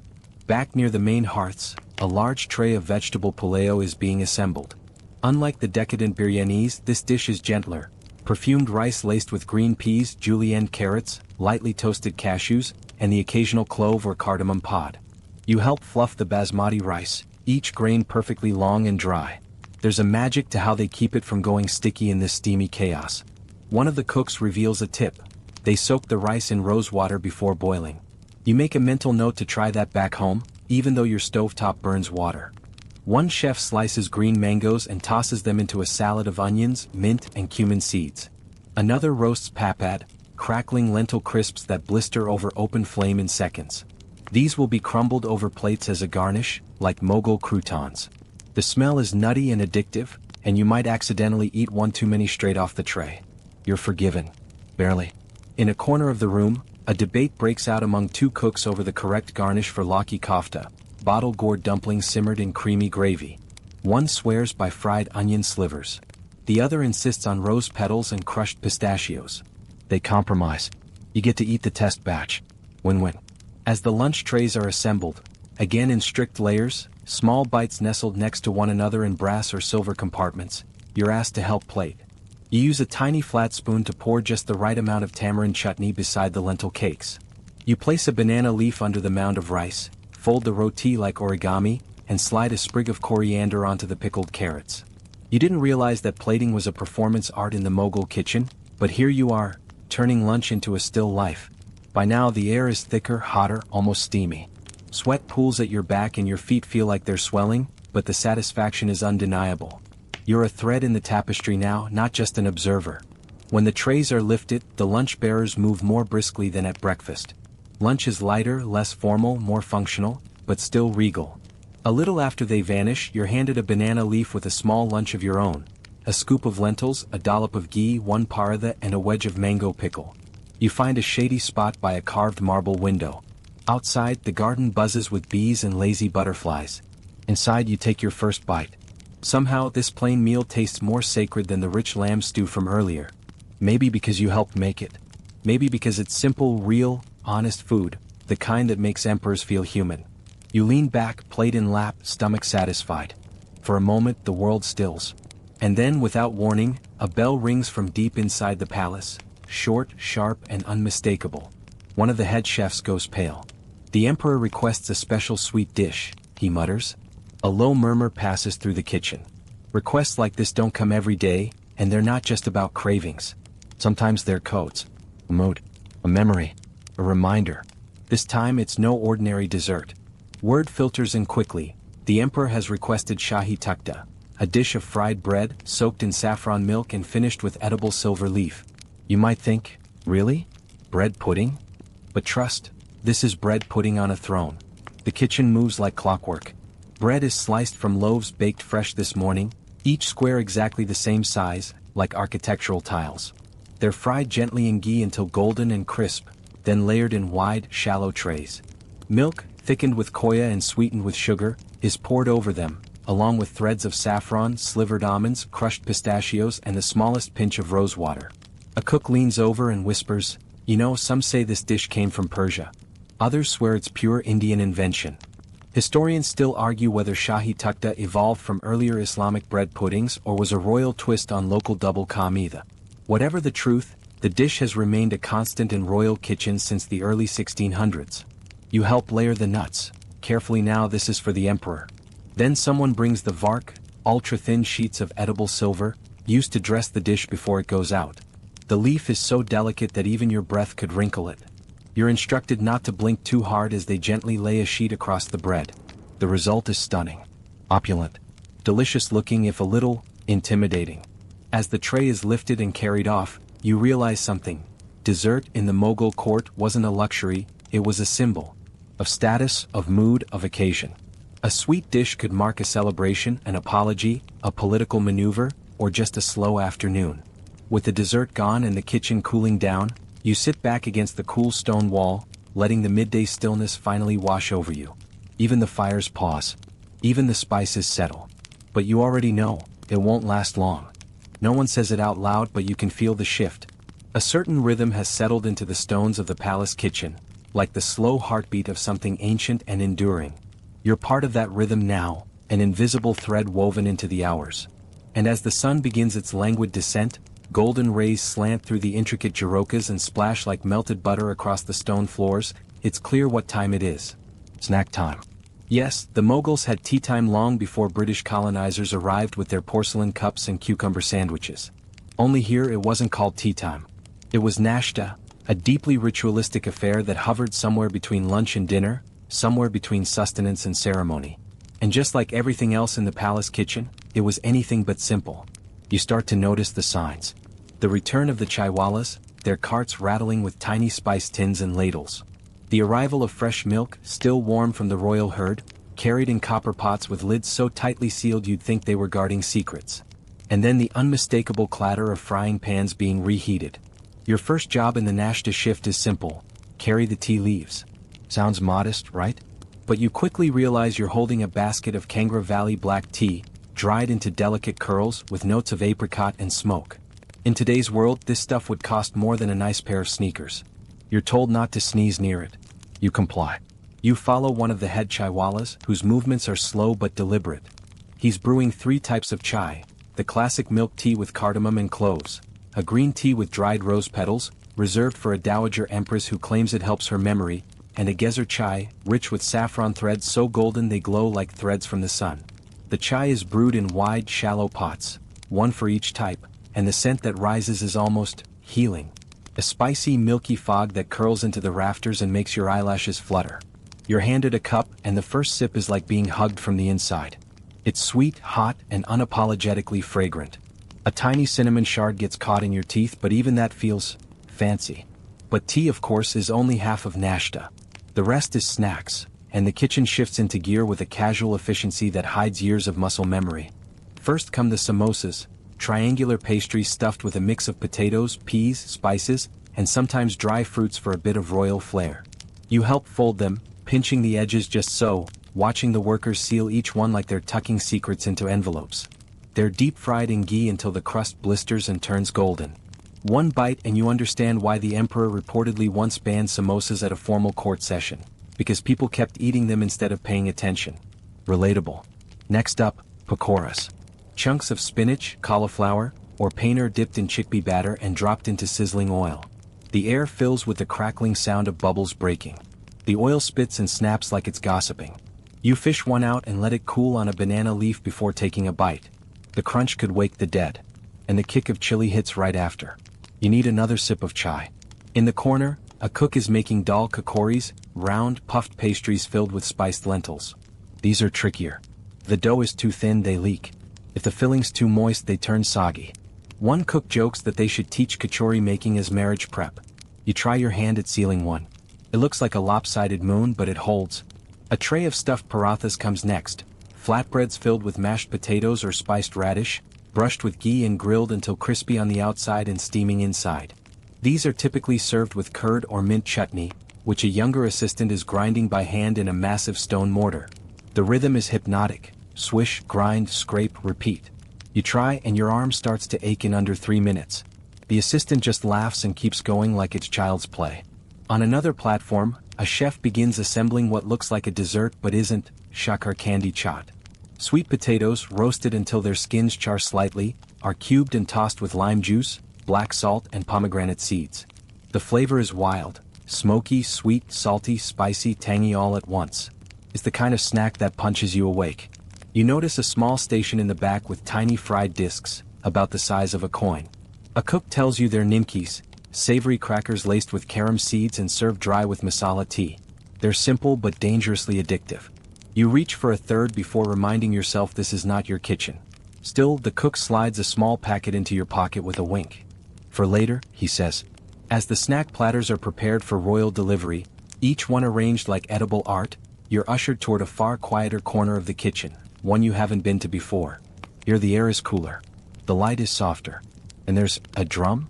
You step in and realize you're witnessing something rare, the Nashta of the royal musicians. Yes, even the palace orchestra gets its own designated snack time. After all, serenading emperors with sitars and flutes takes energy. A small group of performers is gathered around a low table, sipping tea and nibbling on jaggery cubes and puffed rice. One of them breaks into a slow melody, a lull of tempera notes that wrap around your ears like warm silk. It's a reminder that in the Mughal palace, food wasn't just nourishment, it was rhythm. A bridge. A backbeat to poetry, to politics, to love affairs, to afternoon slumps. You wander back toward the main kitchen, stomach comfortably full, hands sticky with jaggery when you spot something unusual. 2 cooks are arguing, quietly but intensely, over a forgotten recipe. One swears it was a kind of layered sweet snack made with rice flour and coconut. The other insists it had chickpea flour and jaggery. They can't agree. A third cook steps in and suggests a test batch. Let the taste decide. he says. And so, just like that, a snack from memory is reborn. You help stir the mixture over low heat, pour it into square molds and sprinkle with dried rose petals. The result? Soft, chewy squares with a hauntingly familiar taste, like something you ate in a dream once. No name. Just nostalgia. Historians still argue whether many Mughal snacks had formal names or were passed through kitchens like family secrets. The sun slips lower, painting the kitchen walls in amber hues. Outside, you can hear the faint sound of a flute, the chatter of birds returning to roost. Inside, the last of the snack trays vanish through the carved doorways, carried by silent servers in red and gold livery. The nashta shift ends not with a bang but a sigh. The kitchen exhales. The fires dim. The rolling pins rest. For now. Because soon, very soon, the most ambitious culinary challenge of the day will begin. And you? You're not just watching anymore. You're in it. By now, the palace kitchen has exhaled its midday breath. The heavy scents of ghee-fried delights and cardamom-laced tea have thinned in the air, and even the birds outside seem to take a moment of pause as if they too sense that something important is about to begin. You stand near the wide doorway, half hoping to be dismissed early, but the head cook just points at a row of shallow copper trays and says, "Dinner prep." And just like that, the gentle lull of nashta is gone, ripped away like a silk curtain. Because here's the thing they don't tell you when you sign up to work in a Mughal palace kitchen. Dinner is a war zone. Not in the screamy, pan-throwing, "where's my risotto" kind of way. No, this is subtler. This is hundreds of chefs, assistants, butchers, and bakers moving in a choreography that borders on divine. It's a pulse. A storm. A universe unto itself. You've barely recovered from chai when you're handed a slotted bronze ladle, pointed toward a corner and told to help prep yakni stock. A savory bone broth that serves as the flavor base for about half the royal menu. The cauldrons are already bubbling, massive vessels that could double as bathtubs, each holding simmering goat bones, onions, garlic, cumin, black cardamom pods, and hints of clove. You lean over one and get hit in the face with steam that smells like memory and marrow. "Skim the top," someone mutters. So you do, carefully lifting away the cloudy froth that surfaces. The broth has to stay clear, translucent like amber held up to the sun. It's the unsung hero behind palaos, kormas, and gravies thick enough to spread on toast. Meanwhile, at another station, meat is being butchered, but not just hacked apart. This is meticulous work. Knives as long as your forearm glide through mutton legs and goat shoulders with surgical grace. Strips are sorted by tenderness. Some cuts are destined for the royal biryani, others for the slow-simmered nihari, and the most tender pieces will go into the shahi korma. A dish so rich that the emperor's physician once recommended pairing it with a mild walk around the palace to avoid food-induced sleep comas. The tension builds. Spices are measured in fistfuls and pinches, not grams or teaspoons. A blend of garam masala, which here includes mace, nutmeg, dried rose petals and long pepper, is ground by hand on stone slabs until it resembles scented dust. You're allowed one try and the mortar nearly jumps from your hand. The grinder just grins and says, "Start again." There's a small fire in the bread station, not literal, thankfully, but a crisis nonetheless. A batch of rumali rotis came out too thick. You see the flatbread specialist, the one who flips dough over his knuckles like a magician, slam his rolling pin in frustration. "It's not a rummel," he grumbles.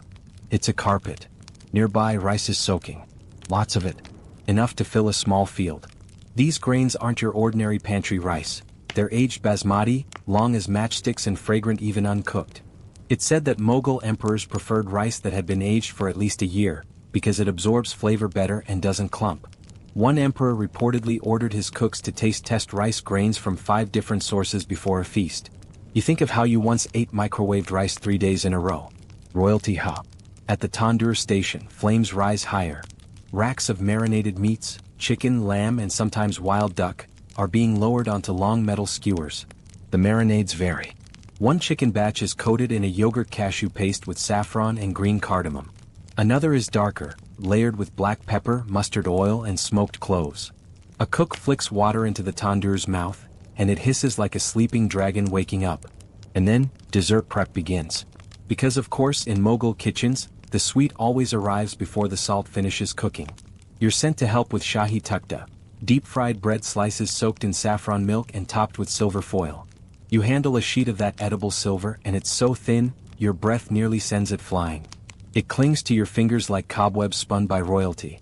In a marble basin, milk is boiling, slowly thickened into rubbery, a condensed milk dessert that requires hours of low heat and constant stirring. A cook with arms like tree trunks folds the milk with one hand while sipping tea with the other. Legend says this dish once caused an argument between two queens over who got the first bite. It ended in silence and a week of eye-rolling across the zenana. A team is layering sheer kurma, a vermicelli dessert made with dates, raisins, pistachios, almonds and milk. The aroma of ghee-roasted nuts is so comforting you nearly fall asleep on your feet. Someone offers you a spoonful, it tastes like the softest memory of Eid morning, even if you've never had one. Dinner is still 2 hours away. But you can already feel the tension creeping higher. A team of calligraphers arrives with menus written on palm leaf parchment. Yes, menus, because even food needs a formal introduction. Dishes are to be arranged by theme tonight, flavors of the Deccan. That means influence from the southern provinces the empire controls. Andhra chilies, Hyderabadi spice blends, even a tangy tamarind sauce to balance the meats. A scholarly-looking man with ink-stained fingers debates whether a certain masala is too strong for the Deccan palate. Someone else argues it isn't strong enough. A chef just rolls his eyes and goes back to garnishing rose petals on a lamb dish. You're assigned to the final inspection team, where trays are laid out like royal jewelry. Each dish is checked, twice, for presentation, aroma, consistency, and heat.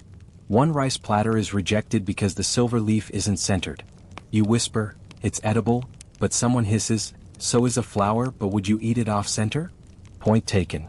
Dinner is now 30 minutes away. And in the hallway outside the kitchen, the palanquins are arriving. Yes, palanquins. Not for passengers but for food delivery. Meals for royalty are transported in special boxes lined with warm silk to keep the temperature perfect. Each dish is wrapped, labeled, and tucked in like a sleeping child. You're allowed to carry one, a tray of mutton kofta and saffron almond gravy. It's heavier than it looks and more fragile than your pride. As you walk down the corridor, past mosaic tiles and pillars carved with vines, the scent of dinner travels ahead of you. Somewhere, a musician tests a note on a sitar. In another hallway, a parrot squawks what sounds like a complaint about rice. And then you reach the dining wing, grand, domed, with tapestries swaying gently in the evening air. The trays are placed. Candles are lit. And then, with a deep, resounding beat of a tabla from the far end of the hall, the imperial dinner begins. You don't stay. That's not your place. But you do get to peek just a little. And what you see is enough. Royal diners seated on floor cushions, silk robes cascading like waterfalls. Silver plates arranged like sunbursts. Steaming bowls, golden gravies, jeweled rice, and desserts glimmering under the flame light. The emperor lifts his spoon and everyone else follows. A collective sigh, a hum of pleasure, a clink of silver on porcelain. Back in the kitchen, everyone's just waiting for one thing, the return trays. The leftovers. Because if the emperor liked a dish, it comes back scraped clean. If not, well, you don't ask questions. The first tray returns. It's empty. Cheers go up. Someone starts clapping. A spoon is tossed in the air. The chef who made the biryani grins, chest puffed. By the time the final trays return, there's celebration in the air. Not loud but proud. Like musicians after a perfect concert. Like builders stepping back from a palace wall. And you? You sit on the back steps of the kitchen, a warm bowl of leftover dal in your lap, the stars beginning to blink awake above the domes. You've made it through dinner. And somehow, against all odds, you want to do it again tomorrow. Sleep? Not yet. Not when the palace kitchen is still humming with the energy of dinner well served. You've just sat down with that warm bowl of leftover dal, and before the first spoon reaches your lips, someone calls out, "Clear down time." You sigh, of course. But you're not surprised. Because in the Mughal palace, the shift never really ends, it simply changes shape. Like a dancer slipping from one rhythm to the next. The fires may dim, but the after-dinner hours are some of the most fascinating in the palace kitchen. So, you place your bowl aside, stretch your legs, and rise. The real night, it seems, is just beginning. First, it's time for the cleanup crew to move in. But don't picture dishwashers and suds. No, in this era, cleaning is a ceremonial affair. Dozens of workers appear with long-handled bronze ladles, clay scouring pads, cloths soaked in ash water, and fragrant sandalwood oil to repolish cooking vessels. And believe it or not, each type of pot has its own cleansing ritual. A copper deg for biryani? Wiped only in clockwise circles. An iron karahi for deep frying? Must be heated and cooled 3 times, then rubbed with salt before storage. You're assigned to the storage team tonight, a somewhat quieter job, but no less complex. You carry a stack of ladles, balancing them like a juggler with too many hats, to the utensil alcove where kitchen equipment is stored according to function, material, and even astrological significance. Seriously. Some tools are only used on Thursdays, others only for sweet dishes, and there's this one pan that must be placed facing east. Historians still argue whether these customs had a scientific basis or were simply tradition taken to its logical extreme. But honestly, who's arguing when it makes everything feel like sacred theater? Over in the grain storage chamber, an elderly man, everyone calls him Baba Andaz, counts lentils by the scoop, murmuring to himself in Persian as he measures out tomorrow's potential. His beard looks like it was carved out of clouds, and rumor says he's been in this palace longer than most walls. Moon Dale, he mutters, handing you a tiny parchment. Tell them we need more before sunrise.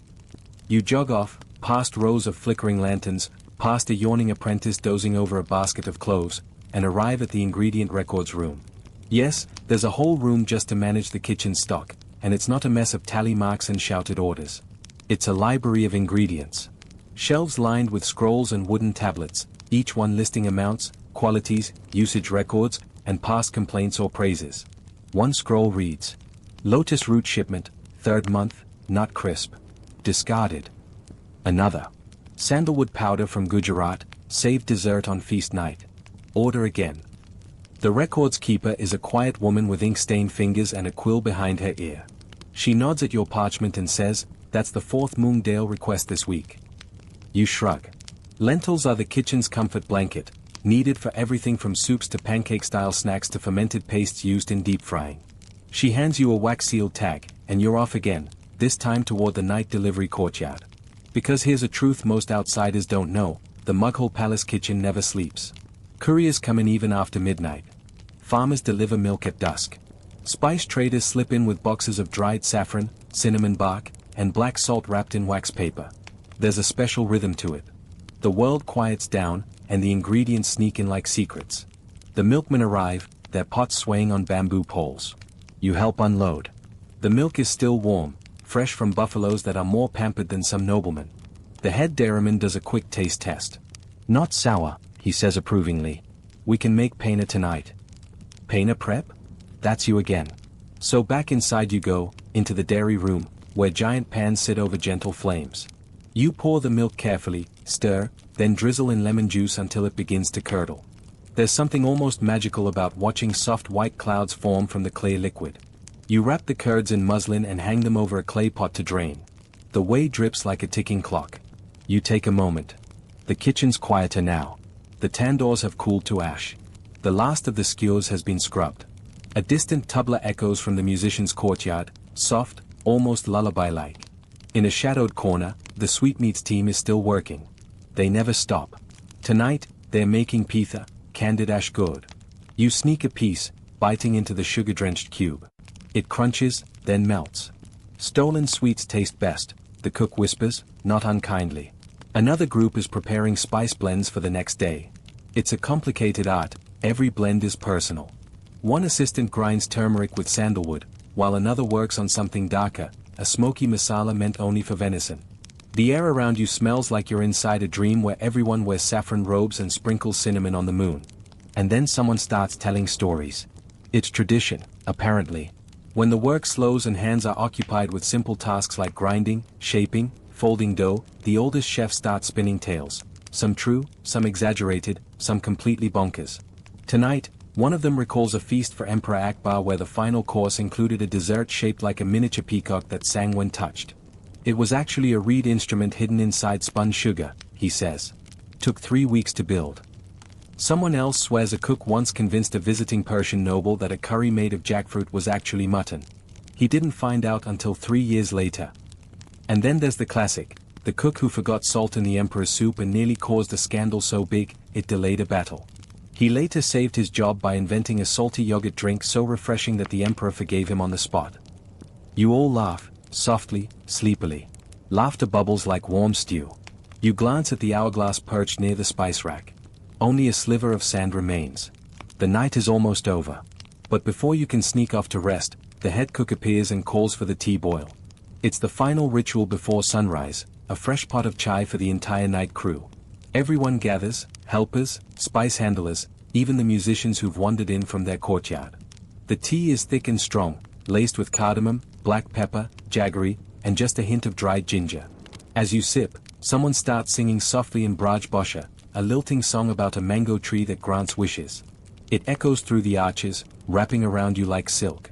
You close your eyes for a moment. You think of all the people you've shared this night with, the cook who flips rumali rotis, the woman with silverleaf fingers, the calligraphers, the night milkmen, the spice blenders. Each one part of a puzzle that somehow fits perfectly into the grand story of Mughal cuisine. And then, finally, comes the official kitchen closing chant. A few lines in Persian, recited by the head cook, thanking the gods of fire, water, and time. For the flame that cooked, for the hand that stirred, for the breath that blessed. It's not religion. Not quite. It's reverence. For food. For effort. For the sacred dance of the kitchen. You take your empty cup to the wash basin. Your muscles ache. Your eyelids are lead weights. But your heart? Full. You've survived another day inside the grand, chaotic, glorious machine that is the Mughal Palace kitchen. And tomorrow? It starts again. But tonight, finally, sleep.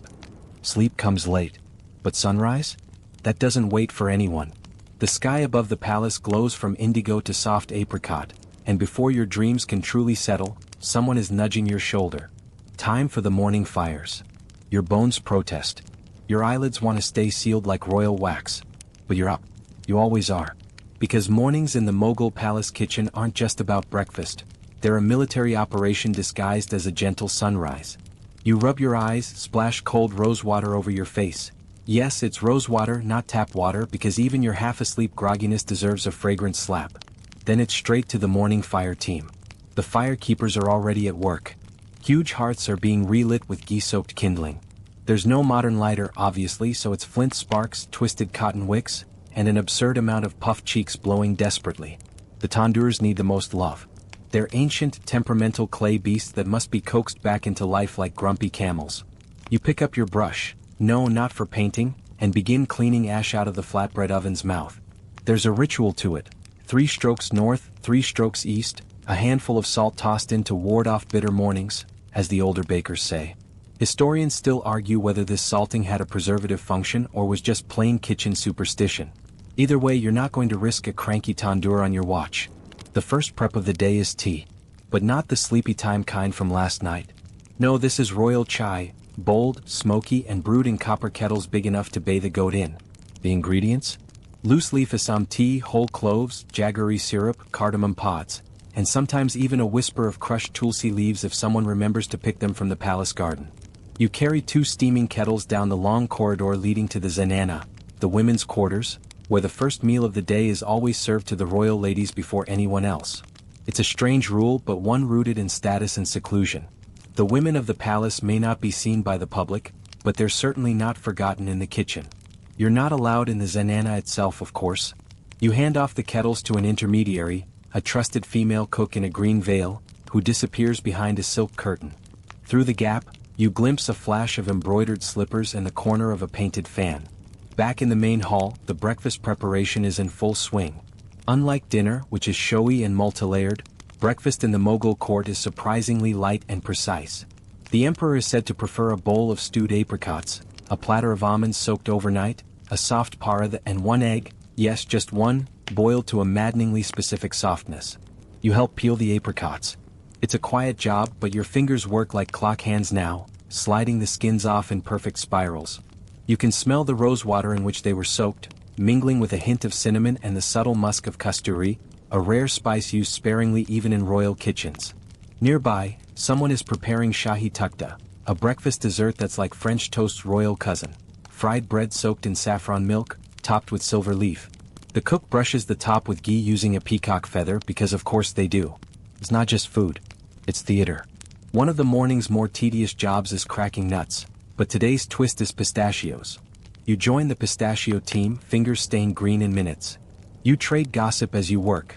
Someone says the emperor might receive a delegation from Samarkand today.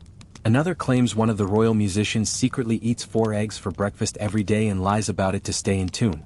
The egg story is interrupted by the appearance of a food taster. Yes, they're real. Assigned to taste dishes before they go out to the royal family, their job is half prestige, half gamble. One bite too wrong and you're not invited back. Worst case, you're remembered only in whisper. Today's taster is a sharp-eyed man with a gold-threaded vest. He nods after sampling the egg dish, but says the salt is a whisper too bold. Whisper too bold becomes the morning's running joke. You say it when someone sneezes. Someone else yells it when a stack of parathas collapses like a flaky Jenga tower. By now the kitchen is swirling with layered purpose. Some cooks are focused on the second breakfast. Yes, the nobles have tiers to their meals. Others are preparing snack boxes for the emperor's council, each neatly folded in banana leaves and silk ties. A sampler of dates, figs, sugared almonds, and a surprising number of tiny spiced lentil fritters that are addictively crunchy. You pocket one when no one's looking. As the sun fully breaks the horizon, the kitchen opens up to delivery runners. These aren't your average delivery boys. They're royal messengers trained in sprinting, balance, and route secrecy. A rumor says one of them once dodged a tiger to deliver the emperor's mango lassi intact. You believe it? You've seen how fast they move. One takes a tray from your hands and vanishes into the palace. Another bows slightly before disappearing with the egg dish and a folded note addressed in Persian calligraphy. Then comes the floor washing ritual, and no, it's not just mopping. The kitchen floors are scrubbed with lime paste and then sprinkled with rose water and turmeric to bless the tiles. Again, historians debate whether this was spiritual or simply insect deterrent. You personally think it's both, but mostly it just smells amazing. A senior cook comes by with a parchment list. The menu planning for lunch is already starting. You're asked to check on the grain stocks, prep the mangoes, and fetch someone from the spice chamber. You make your way to the spice chamber, which remains your favorite room in the whole kitchen. It's dim, dry, and fragrant in ways words can barely hold. This morning it's heavy with coriander, ajwain, nigella seeds, and a spicy sweetness that clings to your skin like perfume. A young girl is sorting dried red chilies into baskets. The ones with a bend go to pickling, she says, not looking up. Straight ones go to masala. You nod because of course that makes sense. In the Mughal kitchen, even the curve of a chili matters. As you leave, someone hands you a pouch of cloves and says, "Drop these off at the perfumer." He's waiting outside. Wait, perfumer? Yep. The palace has a fragrance master who works closely with the kitchen. Because every meal, especially for honored guests, is often accompanied by aromatic oils and custom incense blends. The idea is to engage every sense, not just taste. You find him near the courtyard, adjusting a tiny burner. He smells like sandalwood, vetiver, and cardamom all melted into silk. He sniffs the cloves, nods approvingly, and hands you back a vial of rose and camphor oil. To brush over today's rice, he says. Makes it glide. You're not even surprised anymore. You bring the oil back just in time to help with the final phase of breakfast. Clearing the tables, yes, some nobles eat at low, jeweled tables, and preparing the trays for return. Leftovers are never wasted. They're either redistributed to lower staff or transformed into different dishes. You sit, finally, on a small stool in the shade outside the kitchen, sipping water infused with cumin and mint. A monkey screeches in the distance. Someone whistles a folk song. The ovens are cooling again. Your shift will continue, but for now, a breath. You've survived another sunrise. And your stomach rumbles because no one remembers to feed the cooks first. You're not allowed to nap. That would be too easy. Instead, you roll your shoulders, get up from your shady perch in the service alcove, and dive straight into the prep storm for lunch, which, here in the Mughal court, is no lazy midday snack.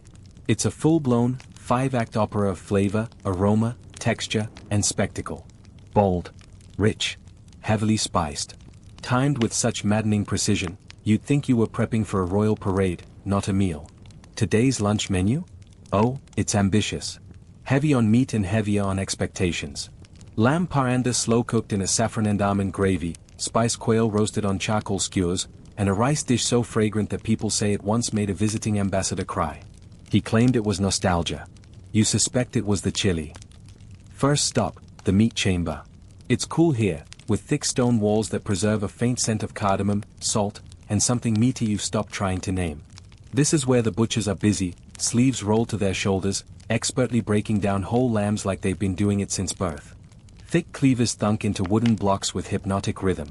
The paranda cuts are handled with reverence, each fillet flattened delicately with wooden mallets. You catch sight of a bowl nearby, filled with a golden marinade, yogurt, papaya pulp, crushed almonds, saffron strands, rose water, and a whisper of garam masala. The papaya acts as a natural tenderizer, and if you leave it on too long, the meat will disintegrate into something resembling chutney. You watch as it's massaged into the lamb slices by calloused hands that know exactly when to stop. Your job? Monitor the marination timeline. You're basically a culinary alarm clock. You count silently, 1001, 1002. If you're late by even a minute, the texture turns to mush. You crack a joke about serving the emperor lamb pudding. No one laughs. This isn't that kind of kitchen. A boy next to you leans in and whispers, "Once, a tray was served too soft." The cook was reassigned to camel feeding duty. His voice carries a shiver, whether from fear or fiction, you're not sure. Historians still argue whether such punishments were real or just kitchen legends designed to keep everyone on edge. You help carry the trays to the main cooking hall, where colossal copper cauldrons, known as degs, loom like sleeping beasts over brick furnaces. Flames lick their bellies, and the smoke curls into the vaulted ceilings like lazy ghosts. The parinder is gently lowered into one pot, while the rice, today, it's a biryani of basmati, fried onions, and boiled quail eggs, is added to another. You're hit by a wave of aromas, mace, cinnamon, nutmeg, ghee, and the earthiness of basmati rice that has soaked just the right amount. You step back, inhale, and consider bottling the scent. One whiff could cure homesickness. Over in the quail corner, things are tense. The birds are being basted in a spice rub heavy with black pepper, dried mango powder, and caraway. They are small, fragile things, each skewer needing constant rotation. Overcook them and you've got feather-flavored rubber. Undercook, and you might offend a noble's delicate digestion. A senior chef mutters to himself while turning the skewers with tweezers. You're then handed a side task, peeling garlic. Not one or two cloves. Not even a handful. 3 heaping baskets, piled high like miniature ivory mountains. You sigh, sit cross-legged, and get to work, flicking papery skins with practiced speed. A girl next to you starts humming a lullaby, while a middle-aged man tells a riddle involving a pickle jar, 2 coconuts, and Emperor Humayun. You don't get it, but you laugh anyway. You need the break. Someone else says that during Akbar's reign, a garlic bulb once grew in the shape of a crescent moon and was presented to the queen for luck. Historians still argue whether that garlic actually existed or was just an exaggerated metaphor for loyalty. You nod politely while chuckling, then get back to work. These garlic cloves won't peel themselves. A bell rings, the signal to temper the spices. This is when the kitchen becomes a theater of sound and scent. You grab a wide pan, drizzle in ghee until it glistens, and toss in a handful of cumin, green cardamom pods, and 2 bay leaves. The sizzle is immediate and mesmerizing. You feel like a magician casting spells. Add a few dried chilies, and the pan coughs out a cloud of spicy steam that makes the entire garlic peeling circle sneeze in unison. Bless us all, someone wheezes. Over in the side dish alley, okra with pomegranate, slow-cooked lentils, and cucumber raita are being plated. You help stir a vat of dal so thick and golden it looks like liquid sunlight. You glance at the long-handled spoon and marvel at how it bends slightly under the weight. A touch of mustard oil gives it a finish sharp enough to cut through cream. You give it one last swirl before covering it with a cloth. Then comes plating. This part? High stakes. You don't just slop food onto trays. No. You become a food stylist. Each custom royal tray, lined with fresh banana leaves and etched with gold foil, is filled with a neat mound of biryani, 2 symmetrical slices of lamb parinder, 1 quail leg, glistening under clarified butter, a silver bowl of dal, scented and wiped clean, a scoop of okra pomegranate mix, yogurt with cucumber spirals, and a single wedge of chilled pomegranate. Finished with a clove-scented betel leaf nestled at the corner. A misplaced grain of rice? Disaster. Smudged yogurt? Catastrophic. You wield tongs like surgical instruments, correcting asymmetries with monk-like focus. Someone down the line drops a tray. Everyone freezes. It's not yours, thankfully. Still, you whisper a silent prayer. Then the hush falls. The emperor's steward enters the room like a breeze, silent, deliberate, eyes scanning everything. He lifts the main tray, bows with precision, and glides away. The moment he exits, everyone releases the breath they were holding. You start to unwind, thinking maybe, just maybe, that was the peak of your day. Wrong again. Turns out, the emperor is hosting literary guests this afternoon. Scholars, poets, diplomats, the whole intellectual circus. That means you're on snack duty now. Which in Mughal language translates to, prepare an entirely new category of exquisite sweets. Welcome to the dessert chamber. The air here is dense with powdered sugar, milk steam, and nutmeg. You step inside and are immediately blinded by shimmer. Yes, shimmer. Every surface is covered in edible silver foil, golden syrup, or pistachio crumbs. One chef is delicately hand-coiling jalebi like golden bracelets. Another is slicing barfi into gems that resemble emeralds and sapphires. You're assigned to stir a milk reduction for rabri, a custard-like dessert that smells like caramel and childhood dreams. It simmers lazily in a copper pan the size of a wagon wheel, almonds and cardamom dancing on the surface. But the milk has a temper, blink too long and it boils over. So you hover, spoon in hand, whispering soft reassurances. Suddenly, chaos. A falcon, yes, a royal falcon, flies in through the open window. It swoops toward a tray of sugared almonds, grabs one in its talon, and exits with the elegance of a scandalous thief. 2 cooks scream. A third faints. You laugh, because at this point, what else can you do? You remake the tray, this time with an extra lid. Trays of sweets begin to stack. Gulab jamun brushed with edible gold. Rose-flavored pastries shaped like miniature roses. Mango candies mold to look like real fruit. Cream-filled dumplings topped with saffron threads. You help carry them to the garden pavilion, where the emperor's guests are reclining on silk cushions under a jasmine-draped awning. You place the trays on a marble ledge just outside the carved screen, no direct entry allowed for the kitchen crew. But you peek. The emperor is laughing. Someone pours rose sherbet from a decanter chilled with snow imported from Kashmir. A royal pigeon nibbles a spilled pistachio and struts like it owns the place. You head back, exhausted and glazed with sugar dust. Surely, now you can rest? Nope. Word arrives that the emperor will host an impromptu evening prayer gathering, and that calls for a fresh set of light dishes: grilled flatbreads, pan-fried rice cakes, lentil soup, and warm date milk infused with cardamom and fennel. You groan and get to work, washing your hands for the 50th time. You chop dates like a machine, mix rice flour into thick dough, and help ladle lentil broth into brass pots for reheating later. Someone next to you starts making flatbreads on a hot plate, flipping them with her bare fingers like she doesn't even notice the heat anymore. Outside, the sun begins to dip behind the sandstone domes. Inside, your shift ticks on. The palace never sleeps. And neither, it seems, do you. The day's heat has finally broken.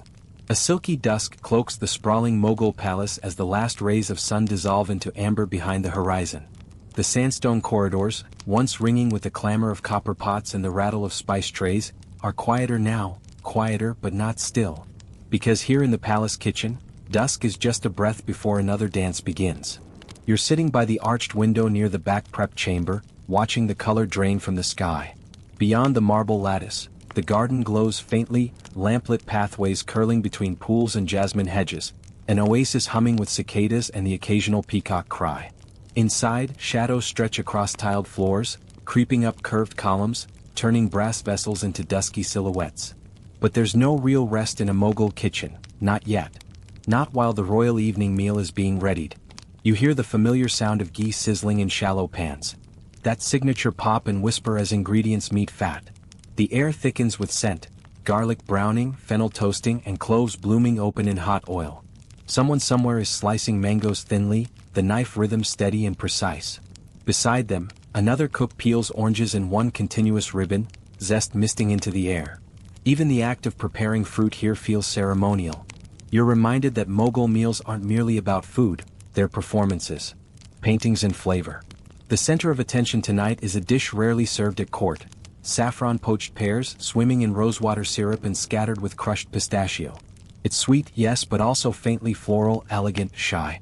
Reserved for quiet moments, like this one. The pears have been steeping for hours now, slowly absorbing the sunset-hued saffron strands, each slice glowing like it's been lit from within. You lean over to help plate them. Each pear half is carefully lifted with silver tongs and nestled onto hand-painted platters. You drizzle the syrup slowly, watch it pool around the fruit like melted amber, then dust the tops with a tiny spoonful of crushed nuts. Last touch. A fresh rose petal floated gently onto each serving. You're not alone in marveling at the beauty of this plate. Around you, other kitchen hands pause for a moment too. Not to admire their own work, necessarily, but to absorb the rhythm of the evening. There's something deeply satisfying about this hour, not frantic, not idle. Just full. Full of smells, textures, murmured conversation. The kind of fullness that feels ancient. And then, just when the night's mood is beginning to lull you, a new tray arrives. With a note. Written in sharp, tidy Nastalic script, it reads, Midnight indulgence requested. Emperor's chamber. Light savory. New. Oh no. Everyone stares at the message for a beat. The Emperor, it seems, isn't quite ready to call it a night. He's hungry. But not just for food. He's craving something unexpected. Something new. Cue the panic. Or what counts for panic in a Mughal palace kitchen, which is less flailing arms and more aggressive calmness. Hands spring into motion. Spoons clink with urgency. Jars are flung open. You duck instinctively as a tub of saffron narrowly misses your shoulder. The night crew is in full swing. Your task? Help with the experimental savory course. A dish that's part kebab, part dumpling with influences from the south. A whisper of Tamil spice. A hint of Goa. It's a risk, serving fusion to a man whose tongue is ensured by courtly tradition. But that's how this kitchen survives, by dancing on the knife's edge of creativity and homage. You begin folding the spiced meat mixture into delicate parcels of thin rice flour wrappers, crimping the edges with wetted fingers. They resemble momos but are laced with the perfume of coriander, asafoetida, and dry mango powder. A cook near you lines a charcoal brazier, and one by one your tiny dumplings are placed in a steaming copper tray above the embers. The aroma is indescribable, earthy, peppery, warm, and entirely new. They're plated with roasted tomato chutney and a smear of yogurt whipped with mint. You wrap the tray in muslin and carry it yourself. This one's too delicate for a regular server. As you walk the corridor, past still burning torches and open courtyards reflecting moonlight, you feel the weight of it. Not just the food but the moment. You are walking history to a man whose every bite might alter the culinary record. At the Emperor's private chamber, you're greeted with a low nod. The tray is taken inside. And then, you wait. That's all you can do now. 10 minutes later, a guard emerges. He doesn't speak. Just gives you a look, a raised brow, the faintest smile, and nods once. You exhale. Success. Back in the kitchen, the fires are being slowly put to sleep. The tandoor lids are closed. Water vessels emptied. Spice trays wiped down and stacked neatly. The chaos of the midnight rush fades into calm routine. You sweep the floor one last time, the rhythmic scrape of the broom like a heartbeat slowing down. Someone opens a jar of pan, betel leaf folded with areca nut, cardamom, and candied fruit. It's the traditional end to any royal meal. You chew slowly, savoring the oddly sweet herbal punch of flavors. Your teeth turn a little red. You don't mind. Then comes your final task for the night, helping unload the clay pots of kheer, rice pudding with saffron, pistachios, and pearls of pomegranate. A simple dish really, but its simplicity is what makes it feel like a lullaby. Each bowl is ladled out with care. No garnish, no flourish, just the soft, custard-like comfort of warm milk and sweet rice. The kind of thing you could fall asleep holding. You sneak one bowl for yourself. You find a spot in the far courtyard, just outside the kitchen's back gate. You sit cross-legged, the stone still warm beneath you. The night is velvet now. Thick, silent. You eat your kheer slowly. And for a moment, just a tiny moment, there's no palace. No fire. No emperor. Just stars, a spoon, and your own steady breath. This day has ended. But its flavor? It lingers. Now, take a deep breath. Feel the hush of the Mughal night settle over your shoulders like a silk shawl. The kitchens are dark now, except for a few low-glowing embers in the hearth. The great copper cauldrons have been emptied, scrubbed, and covered. The knives are sheathed, the stone floors cool and swept clean. Every corner, once crackling with heat and hurry, now rests in calm silence. And you're resting too. The flavors of the day still linger on your tongue, saffron, cardamom, roasted cumin, and they begin to blur, fading into memory like the last notes of a lullaby. That soft, warm kheer? It's already sinking into your belly, anchoring you gently, like a weightless stone dropping through water. Every breath you take now pulls you further from the clatter of the kitchen and deeper into the soft undercurrent of sleep. Outside the palace, the stars shimmer over the marble domes, casting delicate shadows on the courtyard pools. A night breeze stirs the vines along the walls, carrying with it the fading scent of rosewater and wood smoke. A few final birds murmur in the trees, finding their branches. Even the fountains gurgle more slowly now, their bubbling more a whisper than a song. You stretch your legs a little, sink into the stone. Maybe there's a cushion beneath you now, or maybe just imagination filling in the blanks. Either way, you're safe here, wrapped in the gentle hush of a kingdom that's gone quiet for the night. And so we leave the kitchen behind, its spices and stories, its laughter and fires, and follow the quiet rhythm of the palace itself.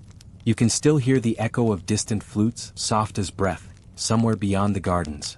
Like a final lullaby, played only for you. Let go of the weight of the day. Let it dissolve. You're full. You're warm. You're home. Good night, traveler of time and taste. Sweet dreams.